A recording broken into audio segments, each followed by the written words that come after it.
Hello sir. अरे Bagal Sarna phone कर, बेग सरला join करून घ्या. बोल ना बेटा, सरांनी बोल म्हणा अजयला काय नेमकं मध्ये. सर स्टुडिओ मध्ये आहेत म्हणून. ठीक आहे सर.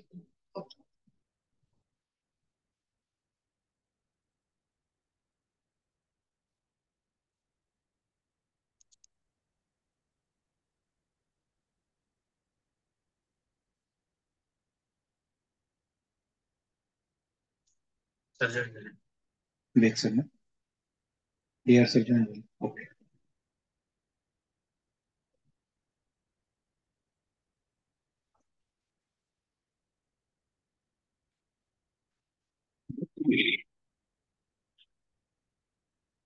बागल सर सुरू करायचं. एक मिनिट सर, एक मिनिट सांगतो तुम्हाला. हो सर. हो सर, हो सर.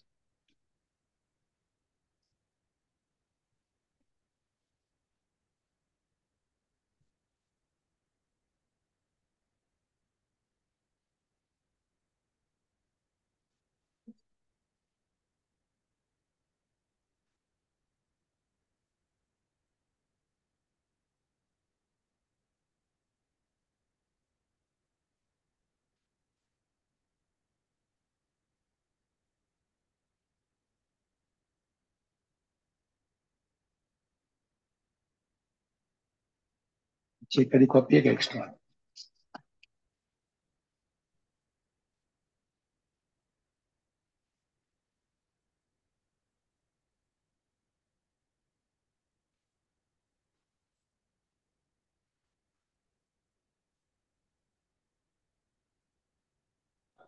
सर सुरू करा.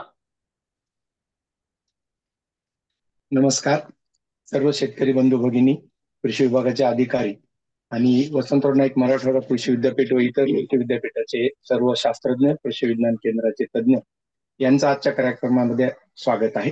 सेंद्रिय शेती संशोधन आणि प्रशिक्षण केंद्र वसंतराव नाईक मराठवाडा कृषी विद्यापीठ परभणी आणि शेकरू फाउंडेशन यांच्या संयुक्त विद्यमाने आयोजित असलेल्या शेतकरी देवोभव या संकल्पनेअंतर्गत फायदेशीर शेतीसाठीचे नियोजन व विक्री व्यवस्थापन यावर आधारित असलेल्या आजच्या आगळ्या वेगळ्या कार्यक्रमाचे अध्यक्ष म्हणून डॉक्टर इंद्रमणी सर, आदरणीय कुलगुरू वसंतराव नाईक मराठवाडा कृषी विद्यापीठ हे आहेत. तर आजची प्रमुख उपस्थिती म्हणून वसंतराव नाईक मराठवाडा कृषी विद्यापीठ परभणी येथील संचालक संशोधन आदरणीय डॉक्टर खिजर बेग सर उपस्थित आहेत. आणि आज आपल्यासोबत ते चर्चा करणार आहेत, आपल्या यशस्वी शेतीचं कोडं उलगडणार आहेत आणि यातून आपल्या शेतकरी बंधू भगिनींना मार्गदर्शन करणार आहेत आजचे प्रगतशील शेतकरी श्री पंडित थोरात, खानापूर तालुका जिल्हा परभणी. नमस्कार थोरात साहेब. नमस्कार सर. मी आपल्या सर्वांचे आजच्या कार्यक्रमामध्ये स्वागत करतो. तर या ठिकाणी मी सर्वप्रथम आमचे आदरणीय संचालक संशोधन डॉक्टर खिजर बेग सर यांना विनंती करतो की त्यांनी या प्रसंगी आम्हाला मार्गदर्शन करावं. धन्यवाद डॉक्टर गोरे साहेब. आजच्या या नवीन उपक्रमाच्या साठी मी सर्वप्रथम आपल्याला शुभेच्छा देतो आणि आपल्या थँक्यू. या कार्यक्रमाचे अध्यक्ष आदरणीय कुलगुरू डॉक्टर इंद्रमणी साहेब, तसेच सर्वांचे आपले लाडके म्हणजे शेतकरी जे आहे, आपले फ्रेंड शेतकरी मित्र श्री थोरात, पंडित थोरात जी, डॉक्टर गोरे साहेब आणि उपस्थित सर्व जॉईन झालेले शेतकरी बंधू आणि भगिनींनो, मला आजचा हे जे कार्यक्रम उपक्रम जो सुरू केलेला आहे ते एक आदरणीय कुलगुरू साहेबांची इच्छा होती की दररोज आपण जे कार्यक्रमापेक्षा थोडं काही आगळं वेगळं जे आपले यशस्वी शेतकरी आहे, प्रगतीशील जे शेतकरी आहेत त्यांची यशोगाथा जाणून घेण्यात यावा, जेणेकरून इतर शेतकरी बांधवांना सुद्धा त्याचा फायदा होईल.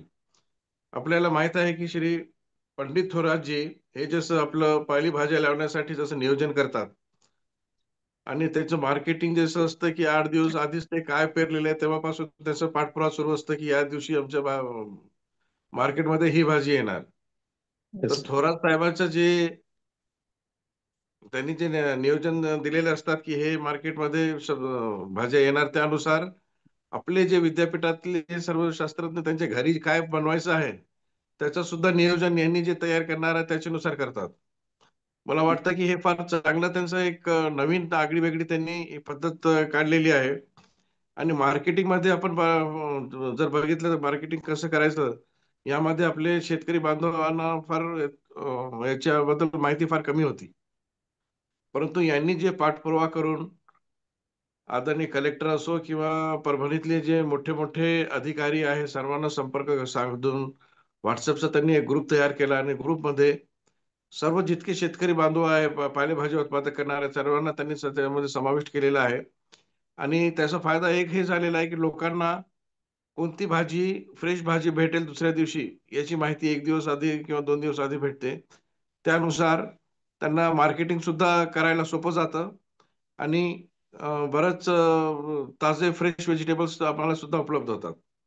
आता याच्यामध्ये जर आपलं सारखं जर आपल्याला शेतकरी बांधवांना जर आपल्याला सतत दररोज काही ना काही आपल्याला कमवायचं असेल किंवा 4 पैसे जास्त मिळवायचे असेल तर मला वाटतं की पालेभाज्याची लागवड हे फार महत्वाचं आहे. याच्यामध्ये एक तर आपलं ऑर्गॅनिक जसं सेंद्रिय पद्धतीने जसं आपल्या डॉक्टर आमचे गोरेजी जसं सारखं आपल्याला सांगतात की कसं करायचं त्याच्या लागवड पद्धतीबद्दल माहिती देत असतात. विषमुक्त आपले पालेभाजी ही जी संकल्पना आहे जी आपण ज्याच्यामुळे आपल्याला कोणतेही रोग होणार नाही याच्यासाठी जी काळजी घेतली जाते ते त्याच्यासाठी मला वाटतं की सर्वच जे शेतकरी बांधव आहे पालेभाजी उत्पादक करणारे त्यांनी यावर भर द्यावा जेणेकरून फ्रेश जे व्हेजिटेबल्स आहे आणि विषमुक्त आहे ते आपल्याला लोकांना ते पुरविण्यामध्ये फायदा होईल.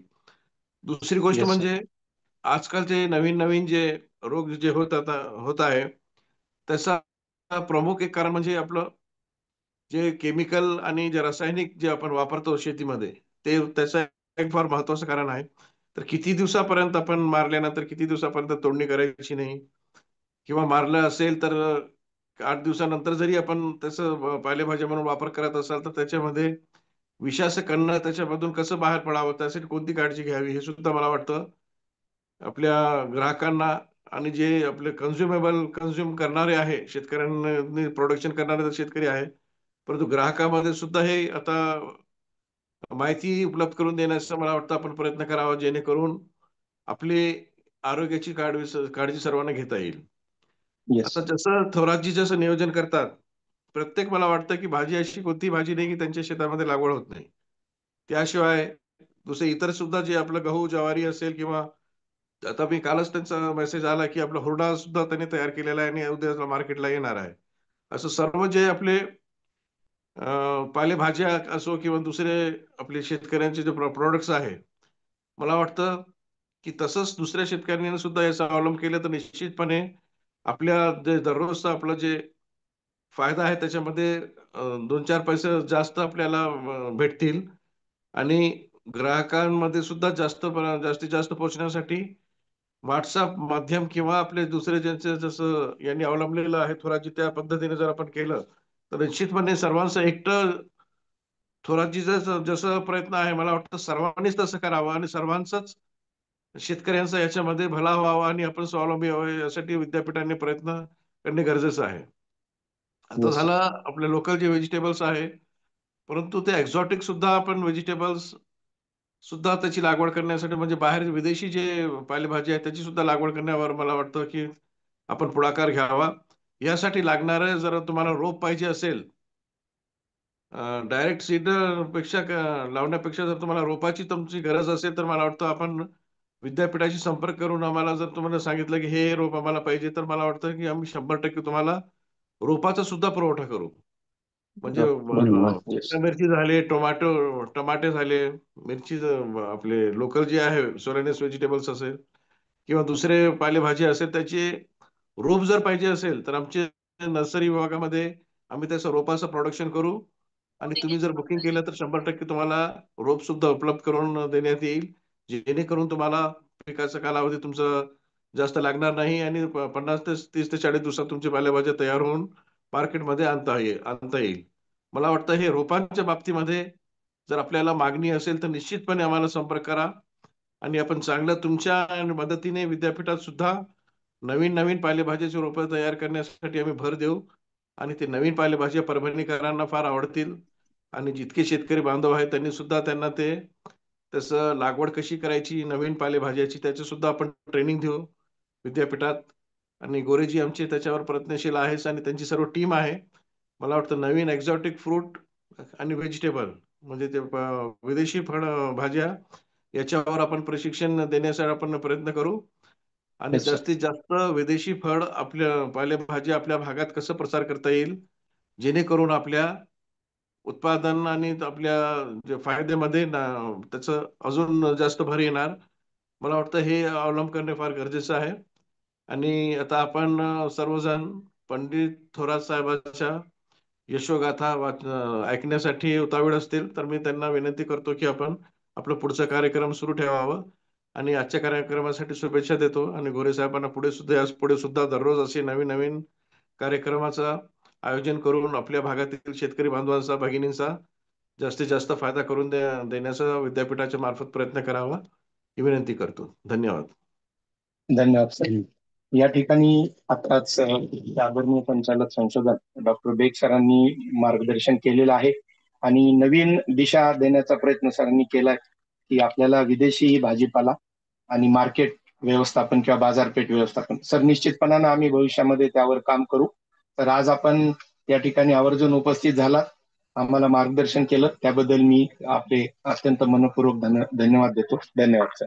धन्यवाद. तर आज शेतकरी बंधू भगिनींना मी आजचे जे शेतकरी आहेत आमचे पंडितजी थोरात साहेब यांची थोडक्यात ओळख अशी करून देतो की फायदेशीर शेती करणारे आणि विशेष म्हणजे पिकतंय काय यापेक्षा विकतंय काय हे बघून याचा अभ्यास करून शेती करणारे आणि सगळ्यात महत्वाची गोष्ट म्हणजे की त्यांनी पारंपरिक जी पिकं आहेत कपाशी आहे किंवा तूर आहे यासोबतच राजगिरासारखं पीक असेल किंवा भोपळ्यासारखं किंवा काशीफळासारखं पीक असेल हे पीक आपल्या शेतांमध्ये घेऊन स्वतःची एक विक्री व्यवस्था त्यांनी निर्माण केलेली आहे आणि बाजारपेठेमध्ये ग्राहकांची मागणी काय आहे हे लक्षात घेऊन त्यांनी पिकांची निवड करून आपली शेती फायदेशीर बनवलेली आहे. मला वाटतं ही यशोगाथाच ते आज आपल्या पुढे मांडणार आहेत आणि त्यासाठीच आम्ही त्यांना इथं आमंत्रित केलेलं आहे. तर यानंतर दुसरी महत्वाची गोष्ट अशी आहे थोरात साहेबांची की त्यांनी हुरड्यासारखं पीक असेल किंवा जळगावची वांगी असतील हे सुद्धा ग्राहकांपर्यंत पोहोचून त्यांना घरपोच सेवा देण्याचं काम त्या ठिकाणी केलेलं आहे. तर ही यशोगाथा आपल्या पुढे येण्याचं कारण काय, तर मला सगळ्यांना सांगायला आनंद वाटतो की जुलै 2022 मध्ये वसंतराव नाईक मराठवाडा कृषी विद्यापीठाच्या कुलगुरूपदी आदरणीय डॉक्टर इंद्रमणी सर रुजू झाले आणि त्यांनी विद्यापीठाच्या शिक्षण संशोधन आणि विस्तार कार्यामध्ये नाविन्यपूर्ण असे उपक्रम राबवायला सुरुवात केली. त्याच अनुषंगानं विस्तार कार्यामध्ये त्यांनी शेतकरी देवो भव ही संकल्पना रुजवली आणि शेतकरी देवो भव या संकल्पनेअंतर्गत माझा एक दिवस माझ्या बळीराजा सोबत असेल किंवा आमच्या विद्यापीठातर्फे दर शुक्रवारी आणि दर मंगळवारी सायंकाळी शेतकरी बंधू भगिनींच्या योग्य वेळेला प्रसारित केले जाणारे ऑनलाईन प्रशिक्षण कार्यक्रम असतील हे सगळे त्यामध्ये आले. यानंतर आदरणीय कुलगुरू साहेबांनी जसं बेग सरांनी सांगितलं की शेतकरी बंधू भगिनींना शेतकरी सुद्धा एक शास्त्रज्ञ आहे आणि शेतकरी सुद्धा एक नाविन्यपूर्ण उपक्रम त्यांच्या शेतात राबवतात, यशस्वी होतात आणि इतरांना दिशा देण्याचं काम करतात. म्हणून आदरणीय कुलगुरू सर आणि आदरणीय संचालक संशोधन सर यांच्या मार्गदर्शनाखाली आम्ही आदरणीय श्री पंडितजी थोरात साहेब राहणार खानापूर तालुका जिल्हा परभणी यांना या ठिकाणी आपली यशोगाथा सांगण्यासाठी आमंत्रित केलेलं आहे. सर नमस्कार. नमस्कार. थोरात साहेब आपण सगळ्यांना परिचित आहात तरी पण आपला एक थोडक्यात परिचय शेतकरी बंधू भगिनींना. मी पंडित नथुराम थोरात राहणार खानापूर तालुका जिल्हा परभणी. थोरात साहेब आपण आपल्याकडे आपण पाहिलं की एकूण 7 एकर शेती आहे. तर ही शेती करत असताना आपल्या कुटुंबामध्ये एकूण किती जण या शेतीमध्ये कार्यरत आहेत आणि विशेष करून आपल्याला शेतीची आवड कशी निर्माण झाली, म्हणजे आपण थेट शेतीमध्ये आलात का पूर्वी कुठं नोकरी वगैरे करत होता? नाही सर, शेतीची आवड मला सुरुवात लहानपणापासूनच होती. तर पारंपरिक आई वडिलापासून तोच व्यवसाय होता. अच्छा. त्याच्यामुळे मुळात ती रक्तातच आवड होती माझ्या. राहिला दुसरा मुद्दा म्हणजे घरामध्ये आई, पत्नी आणि मी अच्छा. तिघच आहेत आम्ही. मुलं शिकायला आहेत, म्हणजे मुली 2 आहेत, एक मुलगा आहे, ते सर्व शिकायला आहेत. अच्छा. पण पत्नी मी नाही शेतीमध्ये आम्ही अच्छा. सर्व मग काम आपली करतो. जी 7 एकर शेती आहे तिच्यामध्ये आपली बागायती आणि कोरडवाहू शेती केली आहे. नाही, बागायती सर्वच आहे सर. अच्छा. तर त्याच्यामध्ये आपण काय करतो, 2 ते 3 एकर भाजीपाला क्षेत्र ठेवतो. अच्छा. म्हणजे विविध प्रकारच्या पालेभाज्या, लोकांची गरज बघून सण वार त्योहार समजा लोकांना काय लागते. हो. आता हे जानेवारी समजा आता शेतात गांजरं आहेत बोर आहेत अच्छा. तेच आणून विकायचे. मग फेब्रुवारी येतो, फेब्रुवारी एंडिंगला ते महाशिवरात्री राजगिराचं पीठ विकायचं. अच्छा. मार्च येतो, मग कोथिंबीर आणि पालक विकायची गुढीपाडव्याला ते शिमग्याला. असं म्हणजे पुन्हा मे येतो, मे जून आलं की ते आषाढी वारी येते, त्याच्यामध्ये भोपळा ऐकायचा, राजगिरा पीठ ऐकायचं. पुन्हा श्रावण महिना येतो, त्याच्यामध्ये मुळा ऐकायचा, कणीस शिकायचं. हरताळ तिथीला ते मुळा कणीस काकडी लागतो. ते पुन्हा लक्ष्मीचा सण येतो, त्यावेळेस आपण ते फळ ऐकतो, म्हणजे ते देवापुढे ठेवण्यासाठी लागतात. आता ते हालाकी एरी ते 50 रुपयाला, पण याला आपण 200 रुपयाला ऐकले ते. म्हणजे लोकांची गरज बघून सॉरी बरं का. अच्छा. थोरात साहेब, धन्यवाद. आनंदाची बाब अशी आहे की ज्यांच्या संकल्पनेतून आपण हा कार्यक्रम सुरू केलेला आहे, आमच्या वसंतराव नाईक मराठवाडा कृषी विद्यापीठाचे आदरणीय कुलगुरू डॉक्टर इंद्रमणी सर जॉईन झालेले आहेत. सर, मी या ठिकाणी आपलं हार्दिक स्वागत करतो. हम आपका हार्दिक स्वागत करते हैं सर. आवाज आ रही सर?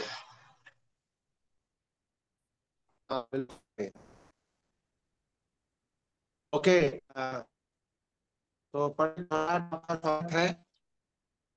हाँ सर. तो पंडित थोराट. सर, आपका आवाज थोड़ा सा आ नहीं रहा है, शायद नेटवर्क का प्रॉब्लम है. नहीं, अभी तो आ रहा होगा. आवाज आ रही है? थोड़ा ब्रेक हो रहा है आवाज आपका. सर, आवाज थोड़ा सा ब्रेक हो रहा है. सर, रीज्वाइन कर सकते हैं सर, रीज्वाइन करके करेंगे सर. सर आपका जरा लोकेशन चेंज कर सकते हैं. एक मिनिट. ओके, ठीक आहे.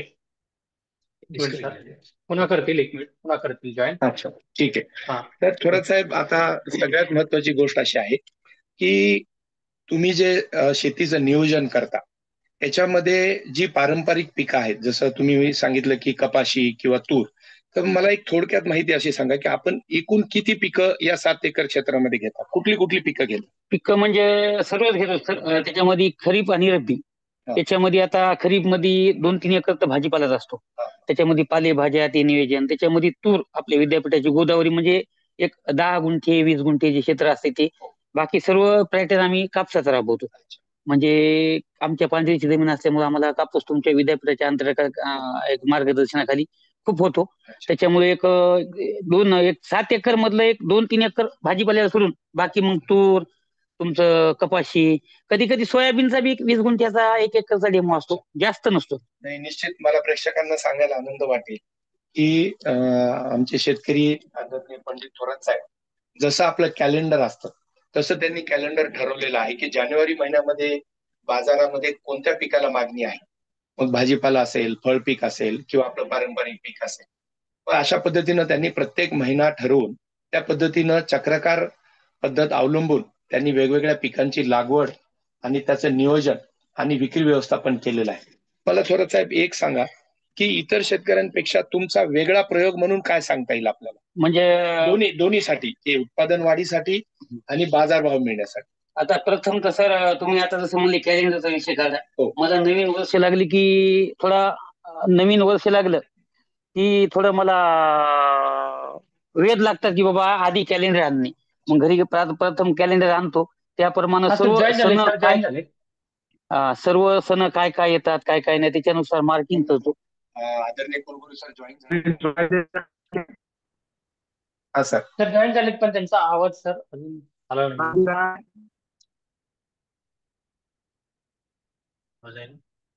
सर आवाज, हाँ सर, अभी आवाज ब्रेक हो रहा है सर, थोड़ा बीच बीच में.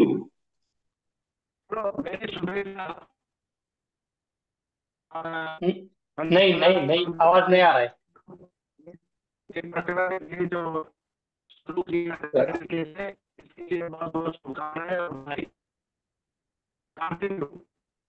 आला होता त्याच्यावर सरांचा. अरे मग आवाज व्यवस्थित येत नाही. अजय साहेबांचा फोन घ्यायचा.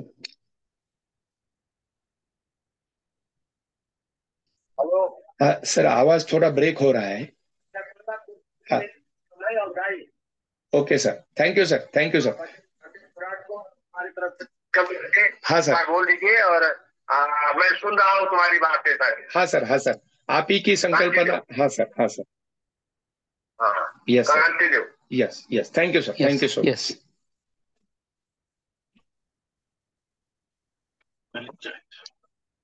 हा, परत साहेब, आत्ताच आदरणीय कुलगुरू सरांनी आपल्या सर्वांना शुभेच्छा दिलेल्या आहेत आणि सरांच्या प्रेरणेमुळे की आपले शेतकरी अजून अजून विद्यापीठाशी त्या ठिकाणी जोडले जात आहेत आणि आपल्या शेतीमध्ये निरंतर प्रगती करण्याचा त्यांचा जो ध्यास आहे तो यापुढेही मोठ्या पद्धतीनं पुढे चालू आहे. तर जसं आपण चर्चा केलेली आहे की आपलं पीक घेण्याकडचं वेगळेपण आणि त्याच्यासाठी बाजारपेठ शोधण्याचं वेगळेपण, हे थोडंसं आमच्या प्रेक्षकांना थोडंसं. तर पीक पॅटर्न म्हणजे कसं आहे आता की मी आता माझे महत्वाचे पीक म्हणजे एक काशीफळ भोपळा, हो. दुसरं पीक म्हणजे राजगिरा, तिसरं पीक म्हणजे जळगाव वांग, हे म्हणजे आणि चौथं पीक म्हणजे आता हुरडा चालू झाला आज. हो, हो. तर ह्या पिकावर जास्त फोकस आहे. फोकस ह्याच्यामुळे सर की एक समजा आता राजगिरा आहे, मी आपल्या राहुरी विद्यापीठात राजगिरा बियाणं आणून आपल्या तज्ञाच्या मार्गदर्शनाखाली त्याचं 1 एकर दरवर्षी क्षेत्रफळ असतो. तर ते दरवर्षी मी शिपत असतो, पण यावेळेस लागवड केली सर 1 एकरची. त्याच्यातून एक 5-6 क्विंटल मला राजगिरा होतो. तर मी त्याचं काय करतो, खुल्ला विकत नाही. मी त्यापासून लाई बनवतो. ती लाई विकतो 250 रुपये 300 रुपये किलो. तर पीठ विकतो 250 रुपये किलो. त्याचे लड्डू बनवून विकतो, ते 800 रुपये किलो. हो, हो. तर हे सर्व मी विक्रीचे व्यवस्थापन म्हणजे कसं केलंय की परभणीमध्ये सर्व व्हॉट्सअपचे ग्रुप बनवले. हो.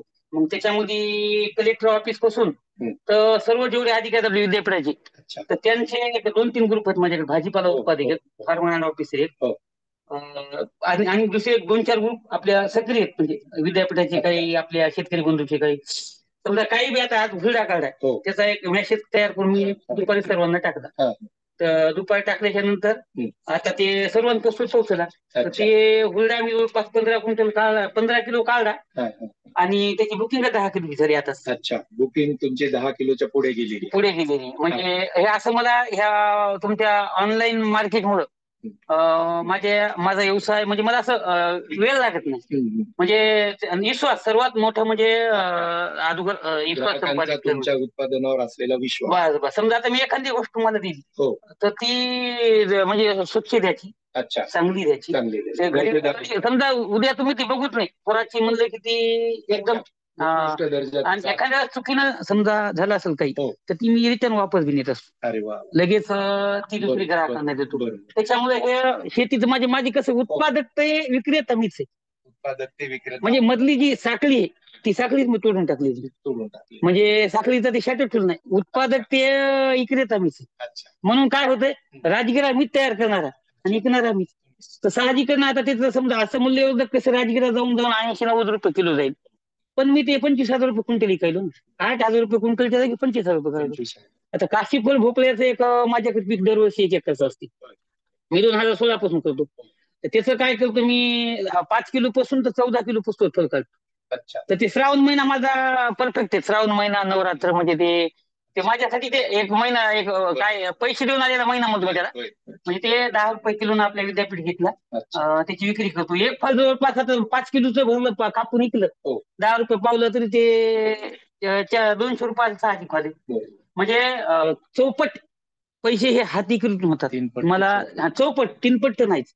आता एखाद्या मोठ्या मार्केटला माझं समजा मी तर पाठवतच नाही, पण मार्केटला एखादी जर वस्तू 10 रुपये किलो आहे, तर इथं हातीकृत 40 रुपये किलो होती. बरोबर. आणि 2 घंट्याचं मार्केट असते, 2-3 घंट्याचं. सकाळी 6ला येतो. बरं, याच्यामध्ये एक आम्हाला सांगा थोरात साहेब, की आपण उत्पादन पण घेता, म्हणजे उत्पादन घेण्यासाठी नियोजन करता, उत्पादन घेता आणि त्याची स्वतःच विक्री करता. स्वतःच. मग हे तुम्ही एकट्याला कसं हे जमवता सगळं?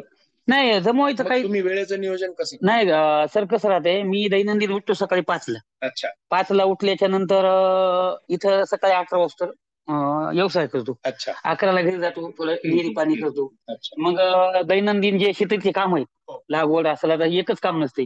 मग 3 वाजता आई, मी आणि माझी पत्नी 3 ते 7 वाजता आम्ही भाजीपाला काढतो. सकाळी 3 ते 7. आता दुपारून 3 ते 7 वाजता. मग ते घरी आणणं, ते व्यवस्थित हे करणं, धुणं लावणं, ही प्रक्रिया आमची. हप्त्यात आता तुम्ही म्हणता मग शेती केव्हा करतात, तर माझ्या हप्त्यात 2 दिवस ठरलेले असतात. मी 2 दिवस मार्केटला येत नाही, 2 दिवस शेतीसाठीच. मी रोज शेतात जातो. का शेतात गेल्यावर काय होतं, काही बऱ्याच चुका ज्या आहेत आपल्या, म्हणजे शेत बोलतंय आपल्याला. एखादं आपली जे भाजीपाला असेल किंवा कुठलं पीक पॅटर्न असेल, त्याच्यावर जर काही झालं तर आपल्याला तज्ञाच्या मार्गदर्शनाखाली म्हणजे रोग होण्याच्या अगोदर त्याचा इलाज करता येईल. म्हणून शेतीवर एक चक्कर, शेतीवर तुम्ही दैनंदिन असतो, पण 2 दिवस मी हप्त्यातले त्या कामासाठी ठेवतो. तुम्ही काय ठरवून दिलेलं आहे की मला बाजारपेठेसाठी किती वेळ द्यायचा आहे, हो त्याच्यानंतर मी शेतामध्ये किती संपूर्ण दिवस थांबेल, हो आणि सकाळच्या सत्रामध्ये तुमची कामं वेगळी आहेत हो आणि दुपारच्या सत्रामध्ये तुमची कामं वेगळी आहेत. वेगळी. अतिशय चांगलं नियोजन आहे तुमचं. आणि हेच जे आहे तुमचा जो संदेश सर्व शेतकरी बंधू भगिनींपर्यंत या कार्यक्रमाच्या माध्यमातून जातोय, हा आमच्यासाठी आनंदाची ही बाब आहे. तर मी आपल्या सगळ्यांना सांगू इच्छितो की कृषी विद्यापीठ नेहमी सांगतं की तुम्ही उत्पादित शेतमालाची प्रतवारी करा, त्याच्यावर प्राथमिक प्रक्रिया त्या ठिकाणी करा, प्राथमिक किंवा दुय्यम प्रक्रिया, आणि मूल्यवर्धन. तर ह्या सगळ्या तीनही बाबी मला वाटतं थोडासा आपण केलेल्या आहेत. म्हणजे आपण शेतमालाची प्रतवारी केलेली आहे, सर्व म्हणजे तुम्ही अ ब क अशी प्रतवारी केलेली, की प्रतवारी केलेल्या शेती उत्पादनाला चांगला भाव मिळतो. त्याच्यानंतर तुम्ही प्रक्रिया पण केलेली आहे, जसं राजगिऱ्याचं पीठ तुम्ही बनवलेलं आहे आणि त्याला तुम्हाला 3 पट ते 4 पट अधिक भाव त्या मूल्यवर्धनामुळे मिळालेला आहे. आणि तुम्ही योग्य पॅकेजिंग किंवा त्याला आपण वेस्टर्न म्हणतो ते करून ग्राहकांपर्यंत तुम्ही दर्जेदार जो तुमचा शेत उत्पादन माल आहे तो पोहोचवलेला आहे. मला वाटतं की विद्यापीठानं सांगितलेल्या त्रिसूत्रीचा तुम्ही अतिशय कार्यक्षम असा वापर तुमच्या शेतीमध्ये आणि विक्री व्यवसायामध्ये त्या ठिकाणी केलेला आहे. आणि बऱ्याच व्यासपीठावर आपल्याला सांगितलं जातं की शेतकरी राजाने आता त्या ठिकाणी आपल्या उत्पादनाची किंमत ठरवावी आणि आपण स्वतः विक्रेता बनावं. मला वाटतं ह्या दोनही गोष्टी तुम्ही केल्या म्हणून तुम्हाला शेती फायदेशीर होती. धन्यवाद थोरात साहेब. मला पुढचा प्रश्न तुम्हाला असा विचारायचा आहे की तुम्ही एकूण जी पिकं घेतलेली आहेत त्यातले सगळ्यात अधिक फायदेशीर पीक कुठलं, एक तर तुम्हाला पैसे मिळवण्यासाठी आणि उत्पादनासाठी कुठलं? सर माझ्या हिशोबात हे चारही पिकं माझ्यासाठी फायद्याची. त्याचं कसं सांगतो, आता राजगिरा पीठ जरी करता तुम्हाला एकरी उत्पादन किती होतं एकरी किंवा वांगा? हा ठीक आहे, सांगतो. एकरी उत्पादन मला 5 ते 5.5 क्विंटल राजगिऱ्याचं होतो, पण यावेळेस आपण ते लावून काढल्यामुळे थोडंफार वाढेल, पण 5 क्विंटल 5.5 क्विंटल मला एकरी उत्पादन राजगिऱ्याचं होतं. त्याच्यासाठी खर्च म्हणजे सर फक्त त्याला हार्वेस्टिंगला थोडं बायाला थोडा खर्च येतो. बाकी त्याच्यावर जर एक विचार केला तर आला तर फक्त मावा येतो. ते इतकं सूक्ष्म आहे की निसर्गाला दाद देणार पीक आहे. आणि आपल्या एरियात ते आता रुजत आहे थोडं. आणि तृणधान्य पौष्टिक आता जे शासनानं जे आता उपक्रम ठेवलाय त्याचा बी मला थोडाफार त्या राजगिऱ्यामध्ये फायदा होता. म्हणजे तृणधान्य ज्या शासनाने जे पौष्टिक म्हणून जाहीर केलं तेव्हापासून ते श्रीरामना म्हणून शासन त्याला पुढे आणत आहे आणि पाठिंबा देत आहे. आणि एक वेळेस 1 क्विंटल साहजिकच सर पीक विकू शकतो ना. असं सणभर पौर्णिमा म्हणजे तुमचं महाशिवरात्र आहे, तुमची पंढरपूरची वारी आहे, गोकुळाष्टमी आहे, नवरात्र आहे. आणि आता तर माझं गेटला आज वेटिंग आहे माझ्याकडे. आता ते कामामुळे करणं झालं नाही. तुमच्याकडे वेटिंग सत्यप्रत आहे वेटिंग. हे बऱ्याच वेळेला कुणाला सांगू नाही खरं वाटतं नाही ना. अशी की मी थोरात साहेब तुमच्या माध्यमातून होत आहे. आणि दुसरी गोष्ट सर, माझ्याकडे जळगाव भरिताचं वांग आहे. मी ते 2016 पासून सर्वच पॅटर्न बनवतो. तर ते मी असं एक दिवशी विचार केला बसता बाबा आता याचं आपण भरीतच करून जर इकलं तर मग 2 वर्ष मी त्याचं भरीत करून एक 80 रुपयाला भरीत आणि 2 भाकरी असं 100 रुपये शहरात ठेवून दिलं. हप्त्यात 2 दिवस, बुधवार आणि रविवार. तर त्याचे अधिकचे पैसे मला समजा की मला वाटतं की आमच्या कृषी विद्यापीठाच्या अनेक शास्त्रज्ञ, अधिकारी, कर्मचारी, म्हणजे मी सुद्धा माझ्या संपूर्ण परिवाराच्या भाकरी आणि भरीताची चव घेतलेली आहे. मला वाटतं कोरोना कालखंडामध्ये सुद्धा तुम्ही अशा पद्धतीची सेवा परभणीकरांना उपलब्ध केली आणि तिथं एक व्यवसायाची संधी तुम्ही या माध्यमातून बरोबर तुमचं अभिनंदन थोरात साहेब. आता मला दुसरी एक गोष्ट सतावते शेतकरी बंधू भगिनींना की शेतीमध्ये ज्या निविष्ठा आपण वापरतो त्या निविष्ठा वापरत असताना मग रासायनिक खते असतील किंवा बुरशीनाशक असतील किंवा जैविक खते असतील किंवा जैविक बुरशीनाशके असतील, याबाबत आपण काय काळजी घेतो? सर एक तर मी शेतीला म्हणजे आपलं हे टाकतो शेणखत. दुसरी गोष्ट म्हणजे जे बी मला काही करायचंय, तुमचं जे विद्यापीठाचा विभाग आहे मी मनानं काहीच करीत नाही सर. मला काही बी करायचं असं तर तुमचं कृषी तंत्रज्ञान माहिती केंद्र असो, तुमचं सेंद्रिय शेती असो, म्हणजे खरं घड्या म्हणजे मला विद्यापीठानंच घडवले सर. म्हणजे 0 बजेटमध्ये शेती होती माझी. तर आज मी जे काही बी घडलो तर तुमचं विद्यापीठ, कृषी विभाग, कृषी विज्ञान केंद्र, मी म्हणजे कशामुळं की अहो माझा फायदा आहे तिथं. म्हणजे जी गोष्ट माझी 1000 रुपयाची बाहेर होऊ लागली ती माझी 200 वाली. तुम्हाला असं एखादं उदाहरण देता येईल का की तुम्ही एखादी समस्या मांडली आणि विद्यापीठाचे शास्त्रज्ञ त्या बिलकुल ठिकाणी बिलकुल आले बिलकुल आणि तुम्हाला 2000 काय फायदा झाला? 2012 साली माझ्या इथे शंकाच्या गोगलगाय होत होते. शंख गोगलगाई म्हणजे अशा यायच्या की एक ट्रकभर रात्रीच्या जमा होत्या. इलभर कुठे जायच्या काही पत्ताच लागत नाही. संध्याकाळी यायच्या आणि ते दुसऱ्या दिवशी माझं सर्व पीक भस्म करायचं. तर मग कृषी तंत्रज्ञान माहिती केंद्राला त्यावेळेस तुम्ही होते, आपले इथं पटाई सर होते, तर तुम्ही दोघं माझ्या शेतावर आले, डॉक्टर दिगंबर पटाई सर तुम्ही. मग ते तुम्ही सांगितलं बाबा हे झाडं कमी करा, हे जे ओलाव्यामुळे तुमच्या शेतामध्ये ह्या आळ्या होत्या.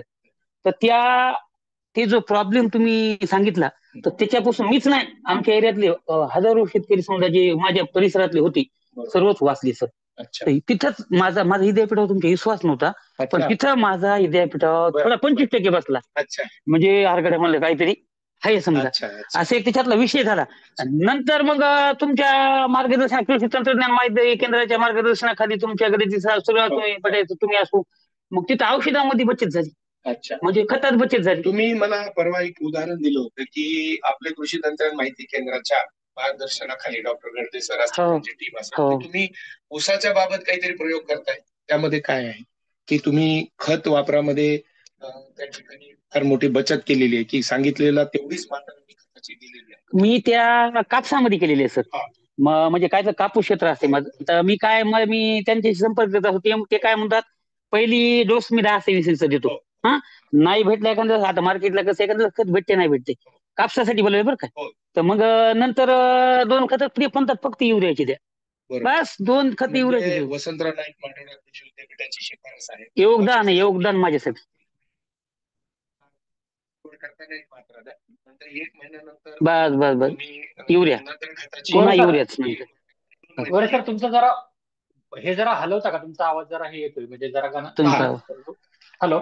अच्छा, तर आता मला दुसरी एक महत्वाची गोष्ट आपल्याला सांगायची आहे शेतकरी बंधू भगिनींना, की थोरात साहेबांनी स्वतः सांगितलं की विद्यापीठावर माझा विश्वास नव्हताच आणि नंतर 25% बसला आणि बसत हा प्रवास त्यांचा आज पूर्ण. सर मी आज जर मार्केटला जर गेलो, मला कोण काही सांगू द्या, मी तुम्हाला विभाग सांगतो. तुमचा एक विभाग, यंत्र विभाग 2, ते तण विभाग 3, हवामान विभाग 4, बायोमिक्स विभाग 5, कृषी विज्ञान केंद्र, आपलं कृषी तंत्रज्ञान केंद्र, माझ्यापाशी काही कोण सांगू द्या.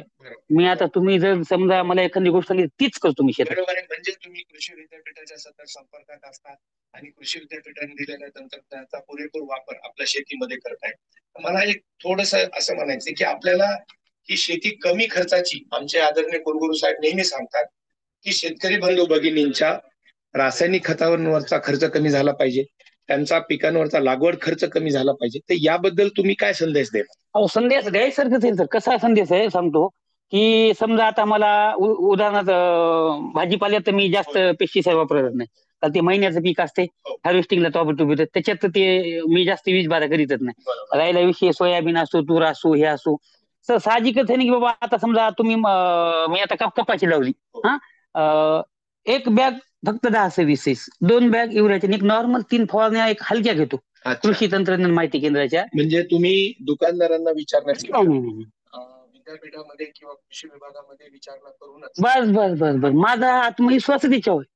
हा, मग पुन्हा सर मी आणखीन एक, कोणी काही वापरू, मी ते वापरत नाही. म्हणजे यांच्याशी तज्ञ आता सल्ला मसलत करत असतो विद्यापीठाची मला जी. आणि एखाद्या माझं समाधान जर नाही झालं तर मी वारंवार याच्या संपर्कात राहतो. आणि मला जे नवीन काही भेटलं किंवा नवीन काही माझ्या शेतीचा जे विकास झाला सर, तर ह्या यंत्रणेमुळे झाला. कोणतं तुमचं विद्यापीठ असो, कृषी विज्ञान केंद्र असो, कृषी विभाग असो, कारण सायंटिस्टच्या मार्गदर्शन भीती नाही सर कुठली. बरं, आपल्याला आपण कृषी विद्यापीठाच्या संपर्कात असतात आणि कृषी विद्यापीठाची आपल्याला जी तांत्रिक सहाय्य आपल्याला मिळतं, तर याबाबत आपल्याला काही सांगता येईल? सांगतो ना. आता मला एखाद्या वेळेस गहू, आता काल परवा गहू पेरायचं होतं मला. मग मी आपल्या विद्यापीठाच्या हवामान विभागाशी संपर्क केला, वातावरण दूषित आहे, पेरू कसा? ते म्हणजे बिंदास पेरला गहू. माझा आज 20-25 गुंठे गहू नंबर 1 आला. दुसरी गोष्ट, शेतीचे काही कामं करायचे, त्यांना कॉन्टॅक्ट असो तुमच्या हवामान विभाग, अहो कितीही आभार येऊ द्या, त्यांनी जर सांगितलं पाऊस नाही पडणारच नाही. अच्छा. हा माझा वैयक्तिक स्वतःचा अनुभव म्हणजे सांगतो. तुम्ही कृषी विद्यापीठाच्या हवामान बिलकुल बिलकुल असतील, बिलकुल कीटकशास्त्रज्ञ असतील, रोगशास्त्रज्ञ असतील किंवा तणनाशक बायोमेट्रिक तणनाशकांचा वापर असेल, अवजार विभाग असेल, अवजार विभाग असेल, डॉक्टर सोलंकी मॅडम हा, त्याच्यामध्ये आहे, डॉक्टर टेकाळे सर आहेत. हा. तर अशा पद्धतीने तुम्ही काम करता. हा. आणि सगळ्यात महत्वाची गोष्ट अशी आहे की या तंत्रज्ञानाचा वापर आणि अवलंब तुम्ही आपल्या शेतीमध्ये करतो. तर आम्हाला एक गोष्ट सांगा की आपले जे शेतकरी बंधू भगिनी यांना तुम्ही काय संदेश देणार की बाबा आजच्या परिस्थितीमध्ये हवामान बदल आहे, मजुरांचा तुटवडा आहे, रासायनिक खतांच्या आणि याच्या किमती वाढलेल्या आहेत. तर अशा परिस्थितीमध्ये आपल्याला शेती फायदेशीर करण्यासाठी तुम्ही त्यांना काय संदेश देऊ इच्छिता? शेती फायदेशीर करण्यासाठी माझा एक शेतकऱ्यांना संदेश आहे की त्यांनी आपल्या विद्यापीठाच्या विविध विभागाशी अगोदर चर्चा करणे की बाबा आपल्या शेतीमध्ये म्हणजे कशी यांची मदत घेता येईल. आता मजूर विभागाचा प्रश्न असा थोडक्यात मल्चिंग आचरण्याचा प्रश्न आहे. आता तुमच्या अवजार विभागाचं ते ऑलरेडी मल्चिंग आचरण्या यंत्र आहे, साहजिक तिथे मजूर वाचायले. असे समजा आता एखाद्या खुरपणी निंदणी करायची तर तुमच्या तण विभागाशी संपर्क करायचा. आता तुमचा विभाग बाबा समजा जमिनीत बुरशी तयार होऊ नये तर बायोमिक्सच्या म्हणजे सर जर तुमच्या विभागाशी संलग्न राहून जर त्याच्याशी जर निगडीत राहिलं तर माझा अंदाज आहे शेतीमधला खर्च खूपच 25% होईल का. ज्यात माझा 100% होता का बरोबर ते 25% होईल. फक्त मात्र तुमच्या विभागाची सर्वच मनानं काही करायला मी करत नाही, मनाचीच प्रत्येक शेतकऱ्यांनी यायला पाहिजे. कसं आहे खूप तंत्रज्ञान आहे हो, फक्त आत्मसात करणं फार काळाची गरज गरजेचं हेच माझं सर्वांना आव्हान आहे. बरोबर काहीतरी तुम्हाला नवीनच भेटेल विद्यापीठमध्ये आले ना. बरोबर ते असं माझं वैयक्तिक मत. नाही, अतिशय महत्वाची गोष्ट तुम्ही सांगितलेली आहे की आपल्याला त्या त्या विभागाच्या संपर्कात राहून तंत्रज्ञानाचा अवलंब करता येईल.